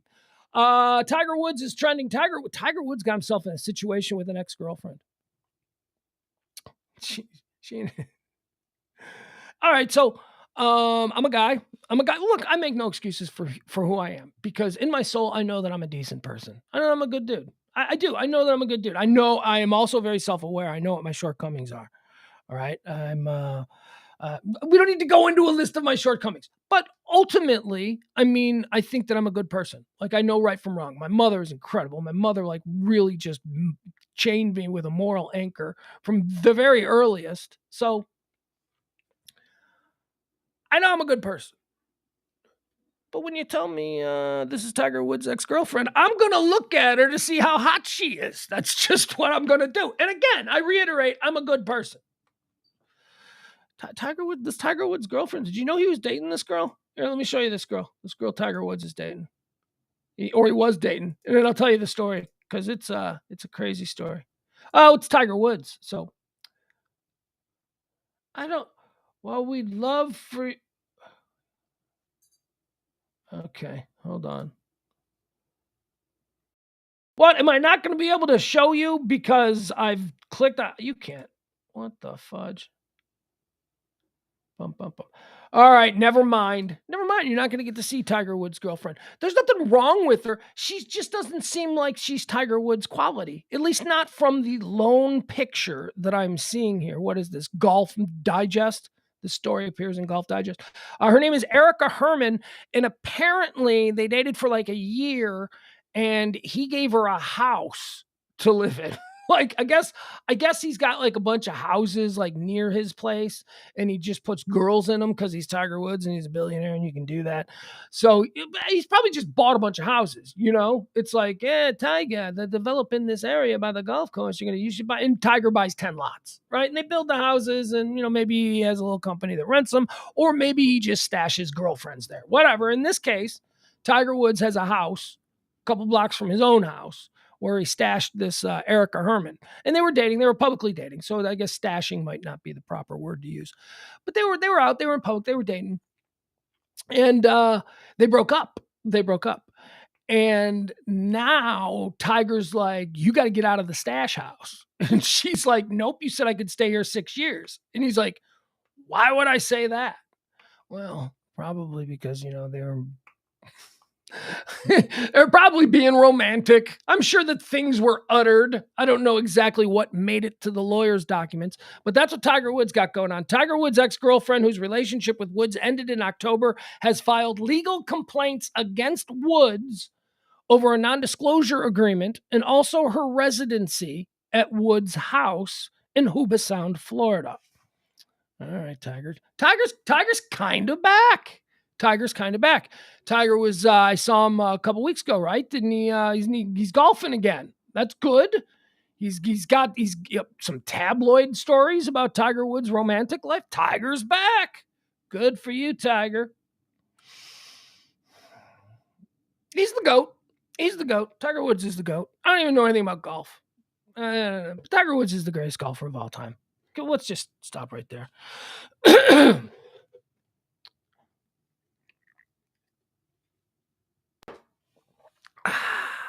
Sean Kemp, the Rainmaker. Sean Kemp, the baby maker. Sean Kemp, Seattle Sonics before they became the Oklahoma City Thunder. Sean Kemp, NBA basketball player, legend, great player, came into the league young. Was it like 18, 19? So he was young, whatever, skinny. Oh, man, he was great. When Sean Kemp first came into the league, it was like, and then we found out he had like 15 kids. He was like four. He was like 18 himself. He had like 15 kids. He's got a lot of kids. Sean Kemp's got a lot of kids. I don't know how many kids he's got, but he's making the news because he shot a dude. Sean Kemp has shot a dude in Seattle. Sean Kemp knows what he's doing. Sean Kemp had like a decade of glory with the Seattle Supersonics. He knows what his playing days is over. You don't leave that. He stays in a place where he's going to be recognized on the street as he stays in a place where he's never going to have to wait for a dinner table ever again. You know, he moves to, Aiken, Georgia. They might not know who Sean Kemp is. Or, he moves to, Philadelphia and lives out the rest of his day. They might not know who Sean, but superstar. He stays in Seattle, and he did, and he's got a whole bunch of businesses. Like he's not like a thug. Yeah, he shot somebody. We'll get to that, but he's not like he's not like one of these. What happened to Sean Kemp? He's hanging out on street corners drinking 40s. No, he owns like a shit ton of businesses. He owns five legal weed dispensaries, which in and of themselves has got to be worth like 10 million each. So that's 50 million right there. And he owns a bunch of stuff. Sean Kemp is not one of these. Sean Kemp is one of these dudes who retired with a big boatload of money, and then, he's just a rich guy now. He's just a rich guy, retired athlete. Former Seattle Super. Well, that was hard. That was a weird. Former Seattle Super. Oh, look at the alliteration there. Former Seattle Supersonic star Sean Kemp. Former Seattle Supersonic star Sean Kemp is facing a felony criminal charge over a shooting involving two vehicles in Tacoma, Washington. The incident took place on Wednesday, according to police records. No one was reportedly hurt in the incident. Okay, good. So he didn't shoot somebody. The formal charge against Kemp, now 53 years old, accuses him of a drive-by shooting. But people close to Kemp tell local news outlets that the case is one of self-defense after Kemp allegedly confronted someone after tracking a stolen iPhone. Okay, so here's what happened. So Sean Kemp's phone, this is the life. This is the life of a retired pro athlete with nothing to do. He's got money to burn. He's a rich guy. He's got a bunch of businesses. They're on cruise control. So like a couple of days ago, somebody broke into Sean Kemp's car while it was parked at the mall and stole his phone. So Sean Kemp, for the past couple of days, has apparently been tracking his phone, trying to find this guy. Like Sean Kemp is in detective mode now for the last 3 days. So he tracks his own phone, because the dude is still using it. He tracks his own phone to another mall in Tacoma. So he drives to the mall, and I don't know, I guess he finds the phone. The guy was in the car. He approached the guy who was sitting in a car with his phone. And Sean Kemp's like 7 foot tall. He's a big, scary dude. And he hasn't been playing, so he put on like 100 pounds. So he's a big, giant dude. Sean Kemp he comes walking towards him. The dude in the car pulls a gun, and Sean Kemp pulled a gun, and then apparently shots were fired. I don't know. The police department didn't name Kemp in its announcement, referring instead to his age, gender, and a drive-by shooting charge. Online records show Sean Travis Kemp was booked into the Pierce County Jail shortly after the police report on a felony charge of drive-by shooting. Police say the altercation took place in a parking lot at the Tacoma Mall Shopping Center. Citing people who are close to Kemp, local TV station Fox 13 reports that its sources say the former NBA player had property stolen from his car on Tuesday, tracked his iPhone to this base in Tacoma on Wednesday, and when he approached the vehicle, the suspect shot at him. He fired back in self-defense. Under Washington state law, the crime of drive-by shooting applies to it. I don't care. Whatever. There you go. That's why Sean Kemp is trending. Nice to hear Sean Kemp back in the news. RuPaul is trending. RuPaul, the original, right? Who? She's got to be Satan in the eyes of these people that really hate drag people, right? Because I called her she. Did I call RuPaul she? RuPaul ain't a she, right? RuPaul's a he. It's all so confusing with RuPaul. Here's what I like about RuPaul. I like when RuPaul goes out as not RuPaul. I like when, you know what I mean? The dude. I like when the dude, he wears nice suits and all that stuff, and he comes out and he's bald and he wears glasses. I don't know. I like that. I think that's interesting. I think it's interesting. RuPaul responds to anti-drag bills. RuPaul is saying the drag queens, honey, are the Marines of the queer movement. All right, we don't need to spend any more time on that. I like RuPaul, though. RuPaul seems pretty cool. But if you were, like, hating, like, just like, I hate even the concept of men putting on dresses. Like, if you're like that, then RuPaul's got to be like the devil to you, right? Me, I just think RuPaul's kind of funny, kind of entertaining, witty, real wit. There's wit there. She's quick. Why do I keep calling her a she? He's a he. He identifies as a he, right? RuPaul identifies as a he. He is a drag performer. He is not a trans person. Oh, it's so confusing. I'm too old for life to be this. I'm getting too old for this shit, to quote Danny Glover. SNL. SNL is trending because there might be a strike. There might be, how about that, huh? There might be a strike at SNL, Saturday Night Live. Some editors, some post-production editors and all of those people, they're going to go on strike. They're saying, let's see, what show are they targeting? I don't know what that means. It's going to have to do with graphics and stuff like that. Saturday Night Live, post-production editors to strike April 1st. April Fool's Day. Look at that. I get it. The post-production editors behind Saturday Night Live are ready to strike and have set a deadline of April 1st. Barring an agreement with producer NBC Universal, the 12 to 20 editing crew members have announced that they intend to halt work and disrupt the show should bargaining sessions in their bid for pay inequalities and health benefits continue to stall. I mean, so what? You know what? I mean, it's like, so what?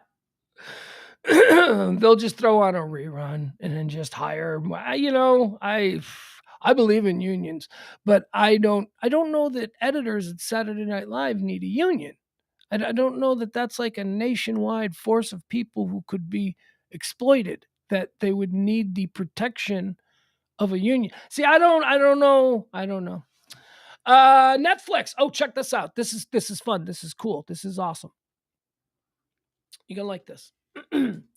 Netflix has a new documentary that is debuting. We talked about it yesterday. The disappearance of the Malaysian plane. It's a new Netflix doc. It's called MH370, and it tells the story. I mean, we all lived it, right? Remember the Malaysian airplane that disappeared? Yesterday was the anniversary of the Malaysian airplane that just disappeared off radar. I am obsessed with this story. So I can't wait to watch this. So if you're looking for something to watch, excuse me, losing my voice here. Netflix, MH370, brand new documentary about the Malaysian airplane. The Cure is trending. The Cure. Show me how to do that trick. The one that makes me scream, she says. The one that makes me laugh, she says. Through her arms. The band The Cure returns stateside for its first dates on the continent since 2019. I've got a concert to take my son to. Oh, he loves it when I take him to 80s shows. Yeah, you're damn right we're going to go see The Cure. I've seen The Cure 3 times. I love The Cure.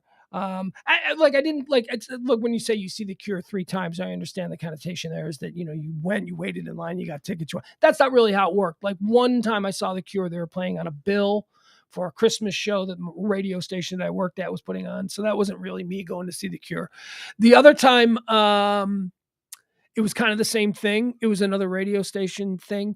But then not last year, I don't know, about 10 years ago, I think it's Smirnoff. Remember The Cure they played with Counting Crows and somebody else. Oh, it was so great. It was such a great concert. All right, let's see. When are the Cure hitting the road here in America? Let's see. It kicks off on the 10th of, that's May. The fifth month of the year is May, if I do recall correctly. May 10th in New Orleans at the Smoothie King Center. Then it moves on May 12th to Houston, Texas at the Toyota Center. And then on the 13th of May, Dallas, Texas, Dos Equis Pavilion. Is that Smirnoff? I'm still going to call it Smirnoff because that's what it was called when I was here. Is that what Dos Equis Pavilion is? Smirnoff? Oh, that'll be great. That's where I saw them last time. They were so good. All right, let's see here. They coming back through, then they go all up and down the West Coast. Oh my God. Why do LA, they're playing, oh my God, dude. Check this out. If you had any question about the touring viability of The Cure in 2023, The Cure is doing 4 consecutive shows at the Hollywood Bowl in LA. They're playing 4 nights straight in LA. Oh my God. Those Cure Hollywood Bowl shows.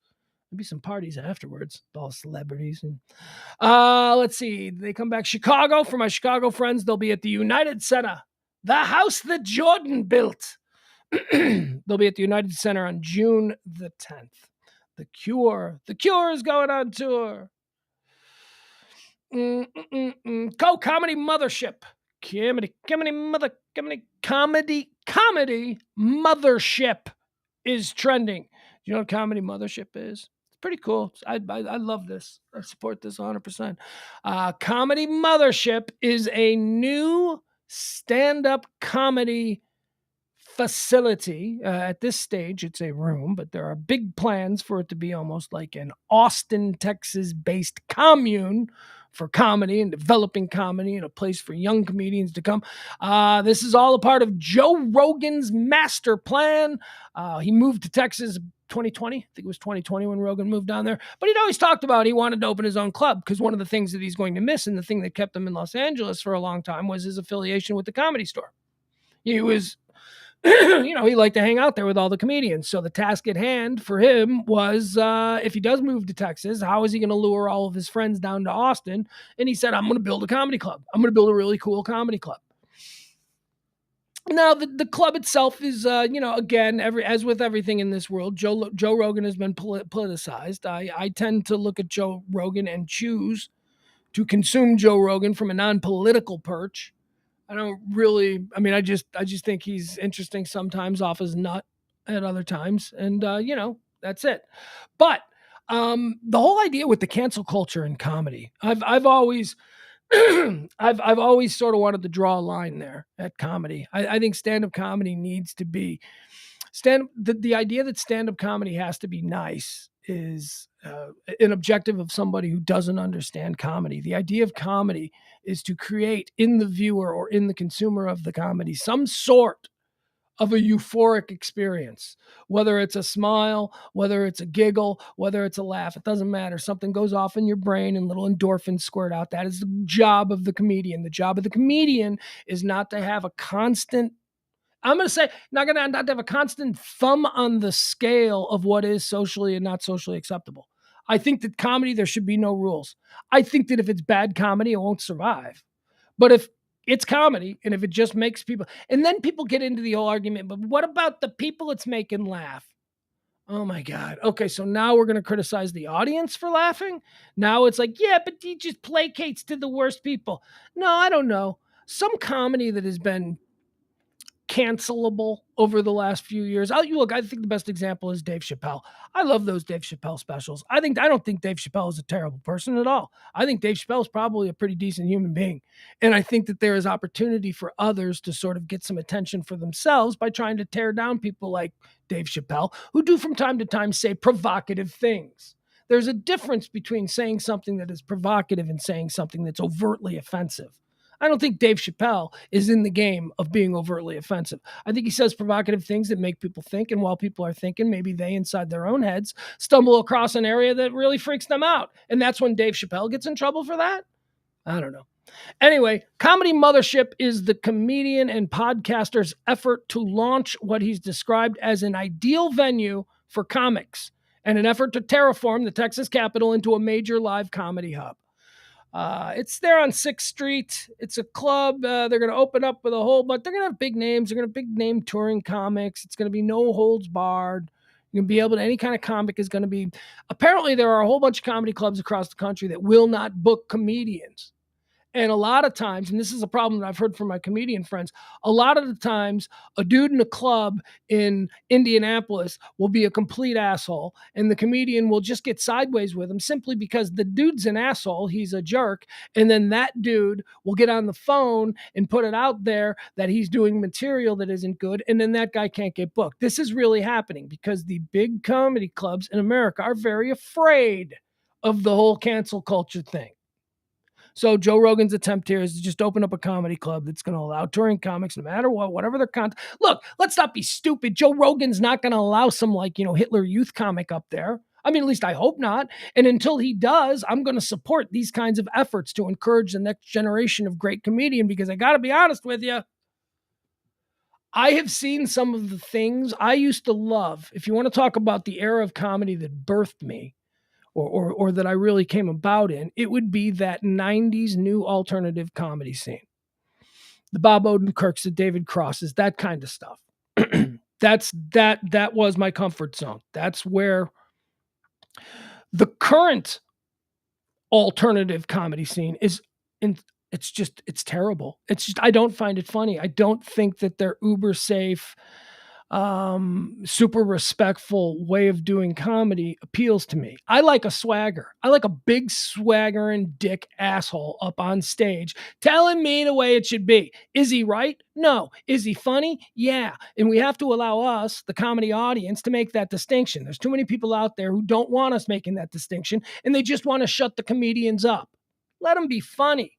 Ooh, is that dark? Is there shit that is dark and scary and awful and the things you don't talk about with grandma at the dinner table, discuss, that make me laugh in comedy clubs? Absolutely.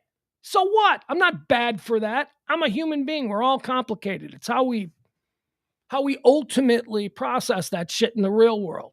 Like, I don't hear a comedian tell a joke that could by some be called racist or something. I don't hear a comedian tell that joke and then go out on the street and go, I'm going to be racist now. See, because comedy is an art form.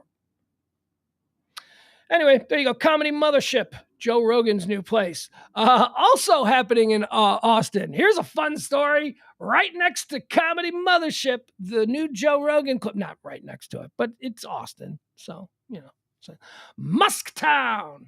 That's what I'm calling it. I'm calling it Musktown. Elon Musk, get this. Elon Musk, because, he moved all of his shit down there to Austin. Very cool. I mean, look, I love Austin. Who wouldn't want to move to Austin?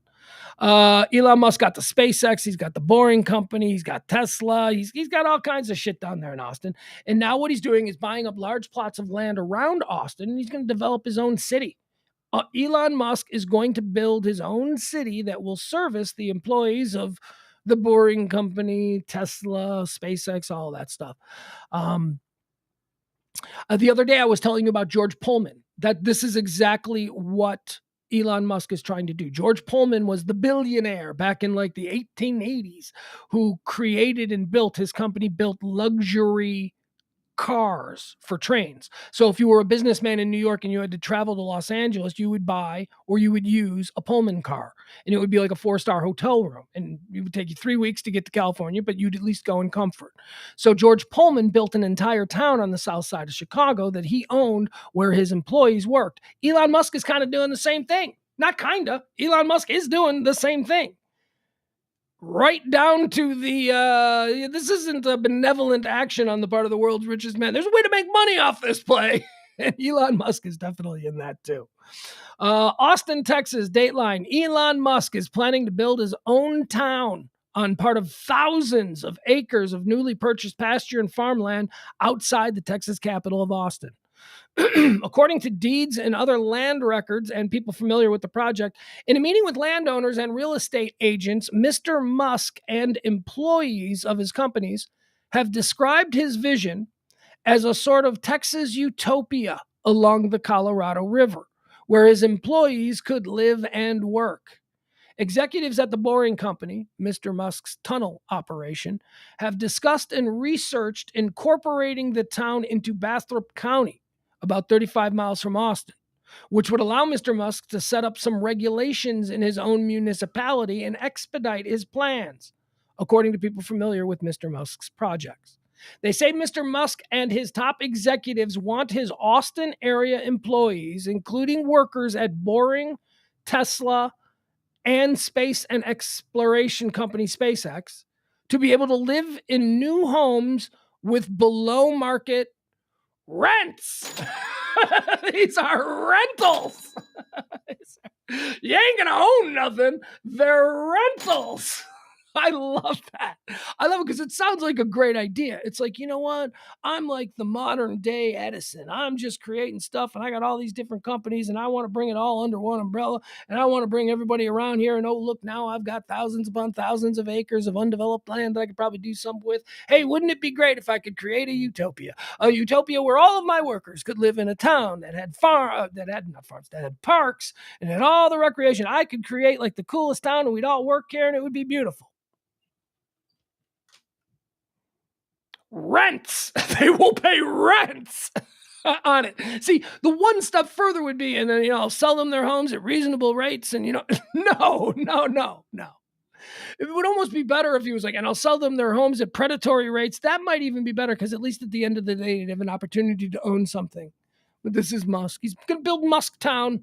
It's going to be a bunch of rental houses where if you lose your job, you lose your house. So you better do your job. You better do what the corporation tells you. That's one of the big problems with these kinds of deals. Well, employee housing where it's tied to your employment. Let's see some Facebook photos and people familiar with the town. Where's the town? The planned town is adjacent to Boring and SpaceX facilities that are now under construction. The site already includes a group of modular homes, a pool, an outdoor sports area, and a gym. This according to photos and people familiar with the town. Signs hanging from poles read, "Welcome to Snail Brook, Texas." Snail Brook, Texas. Snail Brook is a reference to Boring's mascot. When Mr. Musk started the tunneling venture, he challenged employees to build boring machines that move faster than a snail. Some Boring employees, including Steve Davis, the company's president and top lieutenant to Mr. Musk, have at times described even bigger plans, including creating an entire city, according to some of those people and text messages viewed by the Wall Street journals. During an all-hands meeting of Boring employees last year, Mr. Davis said that they would have to hold an election for mayor, according to text messages and people familiar with the meeting. All right, so there you go. So Musk is going to build his own town down there. It'd probably be cool. Probably have like some Stepford vibes. I don't know. Hey, I'm staying open-minded. You know why I'm staying open-minded on all new things that happen? Because I'm an old man and I don't move fast anymore. And so I ain't going to be able to fight whatever comes. So I've just got to kind of observe it and figure out how my old ass can survive whatever the hell happens in this world in the next 20 years. Jake Paul, this is a fun one. Okay, are you seeing this story? So, okay, I don't know the friggin' difference between Jake Paul or Mrs. Paul, Peter Paul, Logan Paul. There's I don't know, whatever. They're like Instagram, YouTube channel kids worth $1 billion because they're handsome. What? I don't know. They fight now and stuff. Like, I guess they're doing like boxing matches and, the Logan Paul, Jake Paul brothers. I don't know. So Jake Paul, he's one of the, I don't know which one he is. He's one of them. Jake Paul is one of them. Jake Paul was leaving a Miami Heat game the other night. And he was confronted outside the Miami Heat game by none other than what's his name? Mayweather. Floyd Mayweather. Yeah, it's Floyd Mayweather. I'm sorry. I don't know why I blanked out on Floyd Mayweather's name right there. So here's the video. We've got video from two different points of view. So we'll watch them both because I like to get the full story when it concerns one of the Paul brothers. Here is, all right, so here's one video. So remember now, this is after a Miami Heat game. Jake Paul is walking out to his car and, okay, let me make this large. Jake Paul is walking out to his car and he is confronted by Floyd Mayweather and Floyd Mayweather's boys, right? So here we go. Actually, nice to get that camera. What's going on? What's up, Floyd? I can have what I want. What you mean with the camera? Oh, you got camera too. So who you supposed to be? I'm just working, man. What happened? You're not tough anymore since your loss? What happened since your loss? Yo, we gonna bust him up, guys? I told you before, put that camera Yo, let's down. bust him up. Where you running, Jake? Where you going since your fight? Since you lost? What's up, Jake? Where you going, Jake? Oh, he's running! He's running! Look at him! Oh, fuck you. You let anybody run. You gotta run when you're out of there. Fucking shit. Jake Paul running, champ. Why is he running? I think. So apparently this stems from like years ago, maybe not even years ago, I don't know, a while back, there was some boxing, I guess Jake Paul's brother fought Floyd Mayweather in some stupid exhibition match, and during the stare downs or during the weigh-ins or whatever it was, Jake Paul, the guy in this video, he apparently grabbed Floyd Mayweather's hat during this. It was like I said, it was a while ago, and now it's like, it's a whole thing. All right, so here's a video now from another perspective. Just again, because it'd be interesting to see. But again, this is after a game, a Miami Heat game.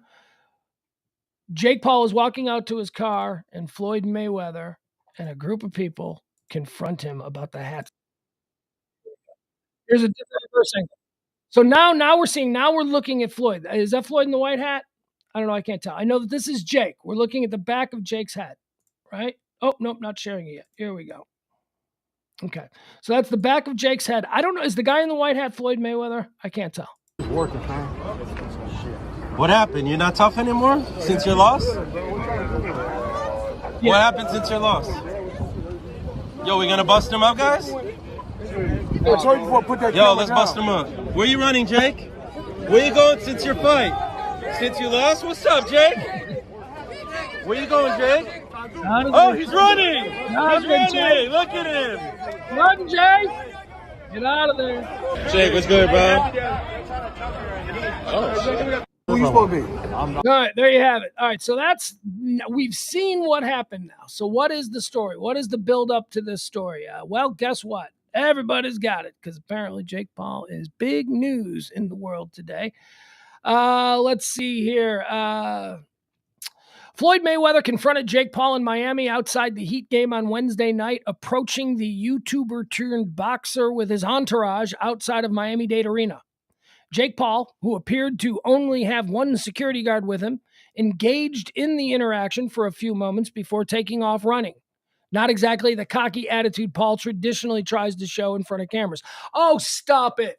Oh, you're a dumbass. Oh, I've gotten into a lot of fights. I've had my ass beat a lot of times. At some point, you recognize the situation and you go, okay, this is either I take an ass beating or I get the fucks out of here. And Jake Paul did the right thing. He got the fucks out of there. People, they were surrounding him.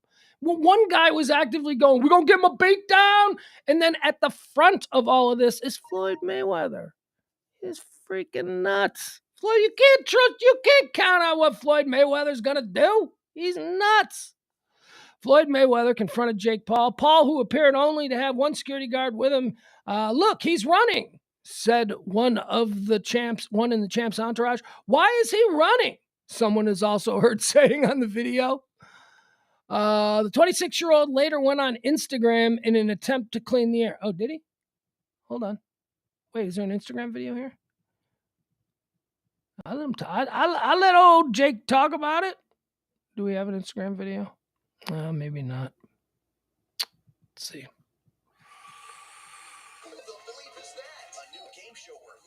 Nah, never mind.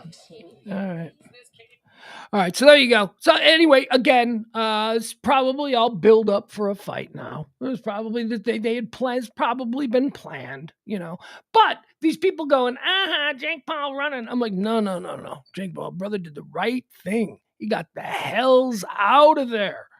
You don't. No, thank you. I mean, look, you could be the most badass guy. The world ain't a Jackie Chan movie, okay? In the real world, one guy can't take down 50 dudes. It's not going to happen. At some point, they don't fight the way they fight in those kung fu movies. They don't. So stop thinking that there's some glory in, I stood in there with 50 guys. No, Jake Paul got his ass out of there because that was some. People get killed all the time in these things. You wake up in the morning and it's like backstage at the Source Awards, there was a shooting and a step. I mean, these kinds of backstage at the Tyson fight, backstage at the Heat gate, right? I mean, these things happen. You get your fuck out of there, man. Jake Paul is a handsome young man with a boatload of money. I'm sure he wants to grow old. He does not want to die young and stupid on the loading ramp at Dade County Arena down there in Florida or wherever the hell it is. All right, what else do we got here? Here's a little bit of sad news. A little bit of sad news. So it looks like Lonzo Ball, NBA news. Lonzo Ball is going to need a third surgery on that knee of his. That really sucks. Yeah, look, I'm a Bulls fan. I'm a Bulls fan, and I'm also a Lonzo Ball fan. I love Lonzo Ball. And I have to tell you, Lonzo Ball, when he came to the Bulls in that trade with the Pelicans, both Ball, whether it's LaMelo or Lonzo, they both have a little bit of gunk on them because of their dad. Their dad's an asshole. LeVar Ball's an asshole. So I was a little concerned about that whole LeVar Ball circus coming to town in Chicago. Luckily, around this time, they had another son that was over there in Charlotte. So dad had to split his time between Chicago. So we didn't get full metal dad the way we did in LA when Lonzo was a rookie with all that pressure on him and his dad is making things worse. So I was against Lonzo Ball. I mean, just in principle, I was like, I don't want none of that nonsense on this rebuilding Bulls team. But Lonzo Ball came in and made this team his own. Lonzo Ball for the first half of the 2021 season, the 2021-22 season, for the first half of that season, had the Chicago Bulls in first place in the East and looking absolutely dominant, shockingly so, fast, athletic. It was Lonzo Ball, Zach LaVine, DeMar DeRozan, Vooch, and young Patrick Williams. That team was working, and then boom, Lonzo blew his knee out. He hasn't played since. Lonzo hasn't played. We've been waiting. Chicago Bulls have done nothing. We're terrible. We're sitting tight with this team, waiting for Lonzo to come back because the team is kind of built around him and the way that he's able to be a playmaker and an assist creator and all of this stuff, bringing the ball up, the interesting looks, all the great, truly great, top-tier NBA level shit that Lonzo Ball brings. This team is built to exploit. And so they've been waiting. And now it looks like Lonzo Ball is going to have his third surgery. And let me tell you a little something that we've been talking about in the Chicago sports field, sports radio field and newspapers and media that I don't know has been a big discussion nationally, but I don't think Lonzo Ball is ever going to play basketball again. Poor Lonzo Ball, man. That dude had some real skills. He was a really exciting player who made everybody better. He should have been back. He was supposed to be back to start this season. And then he couldn't even walk at the start of the season. That's just terrible. So that's why Lonzo Ball is trending. All right, let's see. What else is trending? Let's go to Twitter. That's how we like to stop the show. We take one last look at Twitter to see what kind of nonsense is trending. I see that Matt Taibbi is trending. Journalist Matt Taibbi is trending because, I don't know, he's getting his butt tore up by Congress or something. Juwan Howard is trending. I don't know. Jennifer Lawrence is trending. Okay, so I know why Jennifer Lawrence is trending. Jennifer Lawrence is trending because she's got a new movie coming out called No Hard Feelings. The trailer was released today. And I watched the trailer. And we were going to watch it. I was like, we should watch the trailer. But now it's like, we're out of time. It looks so good. This looks like a really funny movie. This looks like a really clever, funny movie. It also looks like a kind of movie that when you dig a little deeper, you go, Wait a second. Isn't she basically like a school teacher having sex with a young kid? Anyway, it's called No Hard Feelings. It's a comedy. It's a knockdown, drag out comedy. And let me tell you something. Jennifer Lawrence is great at comedy. What? What are you talking about? Katniss Everdeen is great at comedy. Yeah. The Hunger Games girl is great at comedy. First of all, she is a great actress. But second of all, she has just this innate awkwardness about her that plays into any character that she decides to do comedically. She's great. Have you ever seen Silver Linings Playbook? Hysterical. She is hysterical in Silver Linings Playbook. Even American Hustle. She's funny as like the young New Jersey pill popping housewife. She's hysterical. No hard feelings. That's why Jennifer Lawrence is trending. This is flat out comedy. If you see the fuck it, we'll watch the trailer. All right, we'll watch the trailer. Why not? I'm not going anywhere. Are you going anywhere? I'm not going anywhere. All right, we'll watch the trailer. Now, so I'll let you know what I mean. I've always thought that if Jennifer Lawrence wanted to just dominate comedy, she could. But, she's a young actress. All right, so here we go. Here, how do I make this right?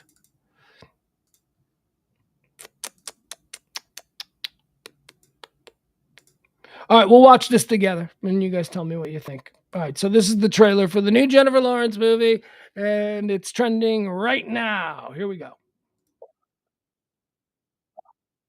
What? God damn it. Dog. Do it again. Oh, I didn't. Hi. Mind if I touch your wiener? What? Dog. Gary, what the fuck? Court order for asset seizure. So they're taking my car? You went radio silent on me. Is that what this is about? Just last night, I thought, I missed that fucker. Is that true? Buongiorno. That's my cousin. Gary, I swear to God, he's my cousin. He's my second cousin. There's something seriously wrong with you. I'm an Uber driver and I don't have a car. I'm gonna lose my house. You think I chose this? Look at this. Need a car, date our son this summer, and bring him out of his shell before college. In exchange, we'll give you a Buick Regal. Date is in quotes. It's gotta be a joke, right? No, have you seen these helicopter parents? I'm surprised they're not gonna fuck them themselves. We've just been so worried about our son. He's going to Princeton in the fall. Courtney Well, I've Cox heard and of it. Ferris Yeah, we tried Bueller. everything to bring him out of his shell. He doesn't come out of his room. He doesn't talk to girls. Doesn't drink. So when you say date him, do you mean date him or date him? Yes. Date him. Date him hard. I'll date his brains out. He volunteers at the animal shelter. Hi. Mind if I touch your wiener? What? Your dog. How about I give you a ride home? This isn't the way to my house. It's a shortcut. You're my hostage. What you got down there? Something for me? Why? You tried kidnapping me! You're 19. Grow up.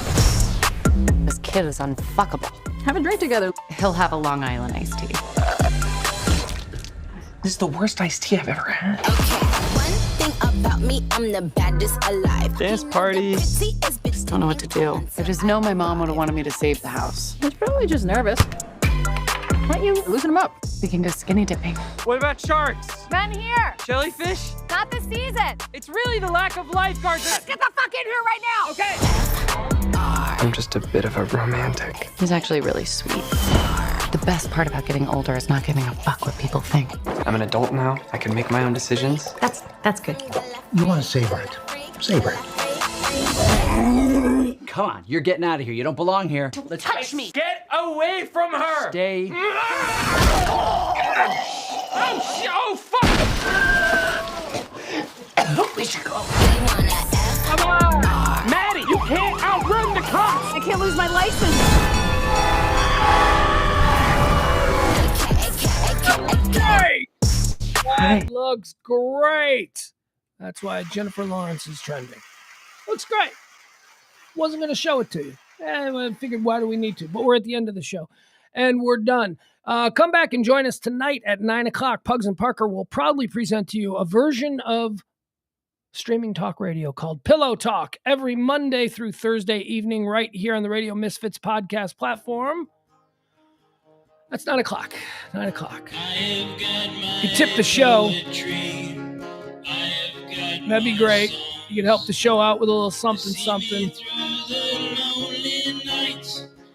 haven't gotten a tip in a while. Oh, Frank. Thank you, Frank. Grab up Frank. The show runs on your gratuities. Anything you can drop in to help the show keep going. It's early in the month. We didn't make it last month. Drop a little something. Venmo, Cash App, whatever it is. However you want to help. It's appreciated. It's going to rain today. Apropos of nothing. We all just totally cool. We all just totally just gonna accept that like weathermen on TV and stuff are wrong like 100% of the time. Oh, I know this isn't a unique observation. People have been saying this forever, but it really does upset me because people will make plans, life-changing plans, based on what the dude in the suit said at 10:20 last night on TV. So, it's gonna rain tomorrow, and then it doesn't happen. Here's my point. They've been saying it's going to like thunderstorm, like bad thunderstorm throughout the North Texas area for like 3 days now. Oh, bad thunderstorms are going to be rolling through. We're going to have flash flood, all that. And it just hasn't happened. So like today, it's just like gray. It's just like there's clouds and it's just black. It's not raining though. So I don't know. Like I got stuff I got to do, but do I want to go out and do it if it's going to rain? It's been 3 days now of we're supposed to have. You don't need my problems. You got your own problems. You don't need mine. You don't care about my problems at all. Nor should you.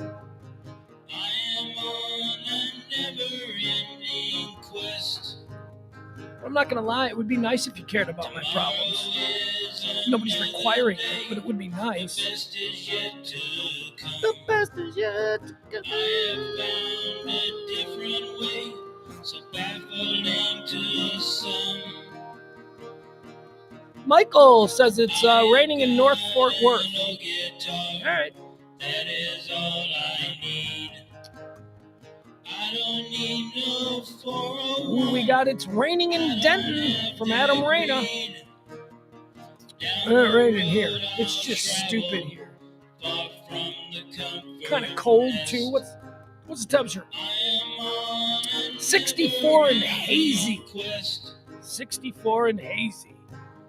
All right. Hey, why is Rodon trending? Hold on. Carlos Rodon is trending.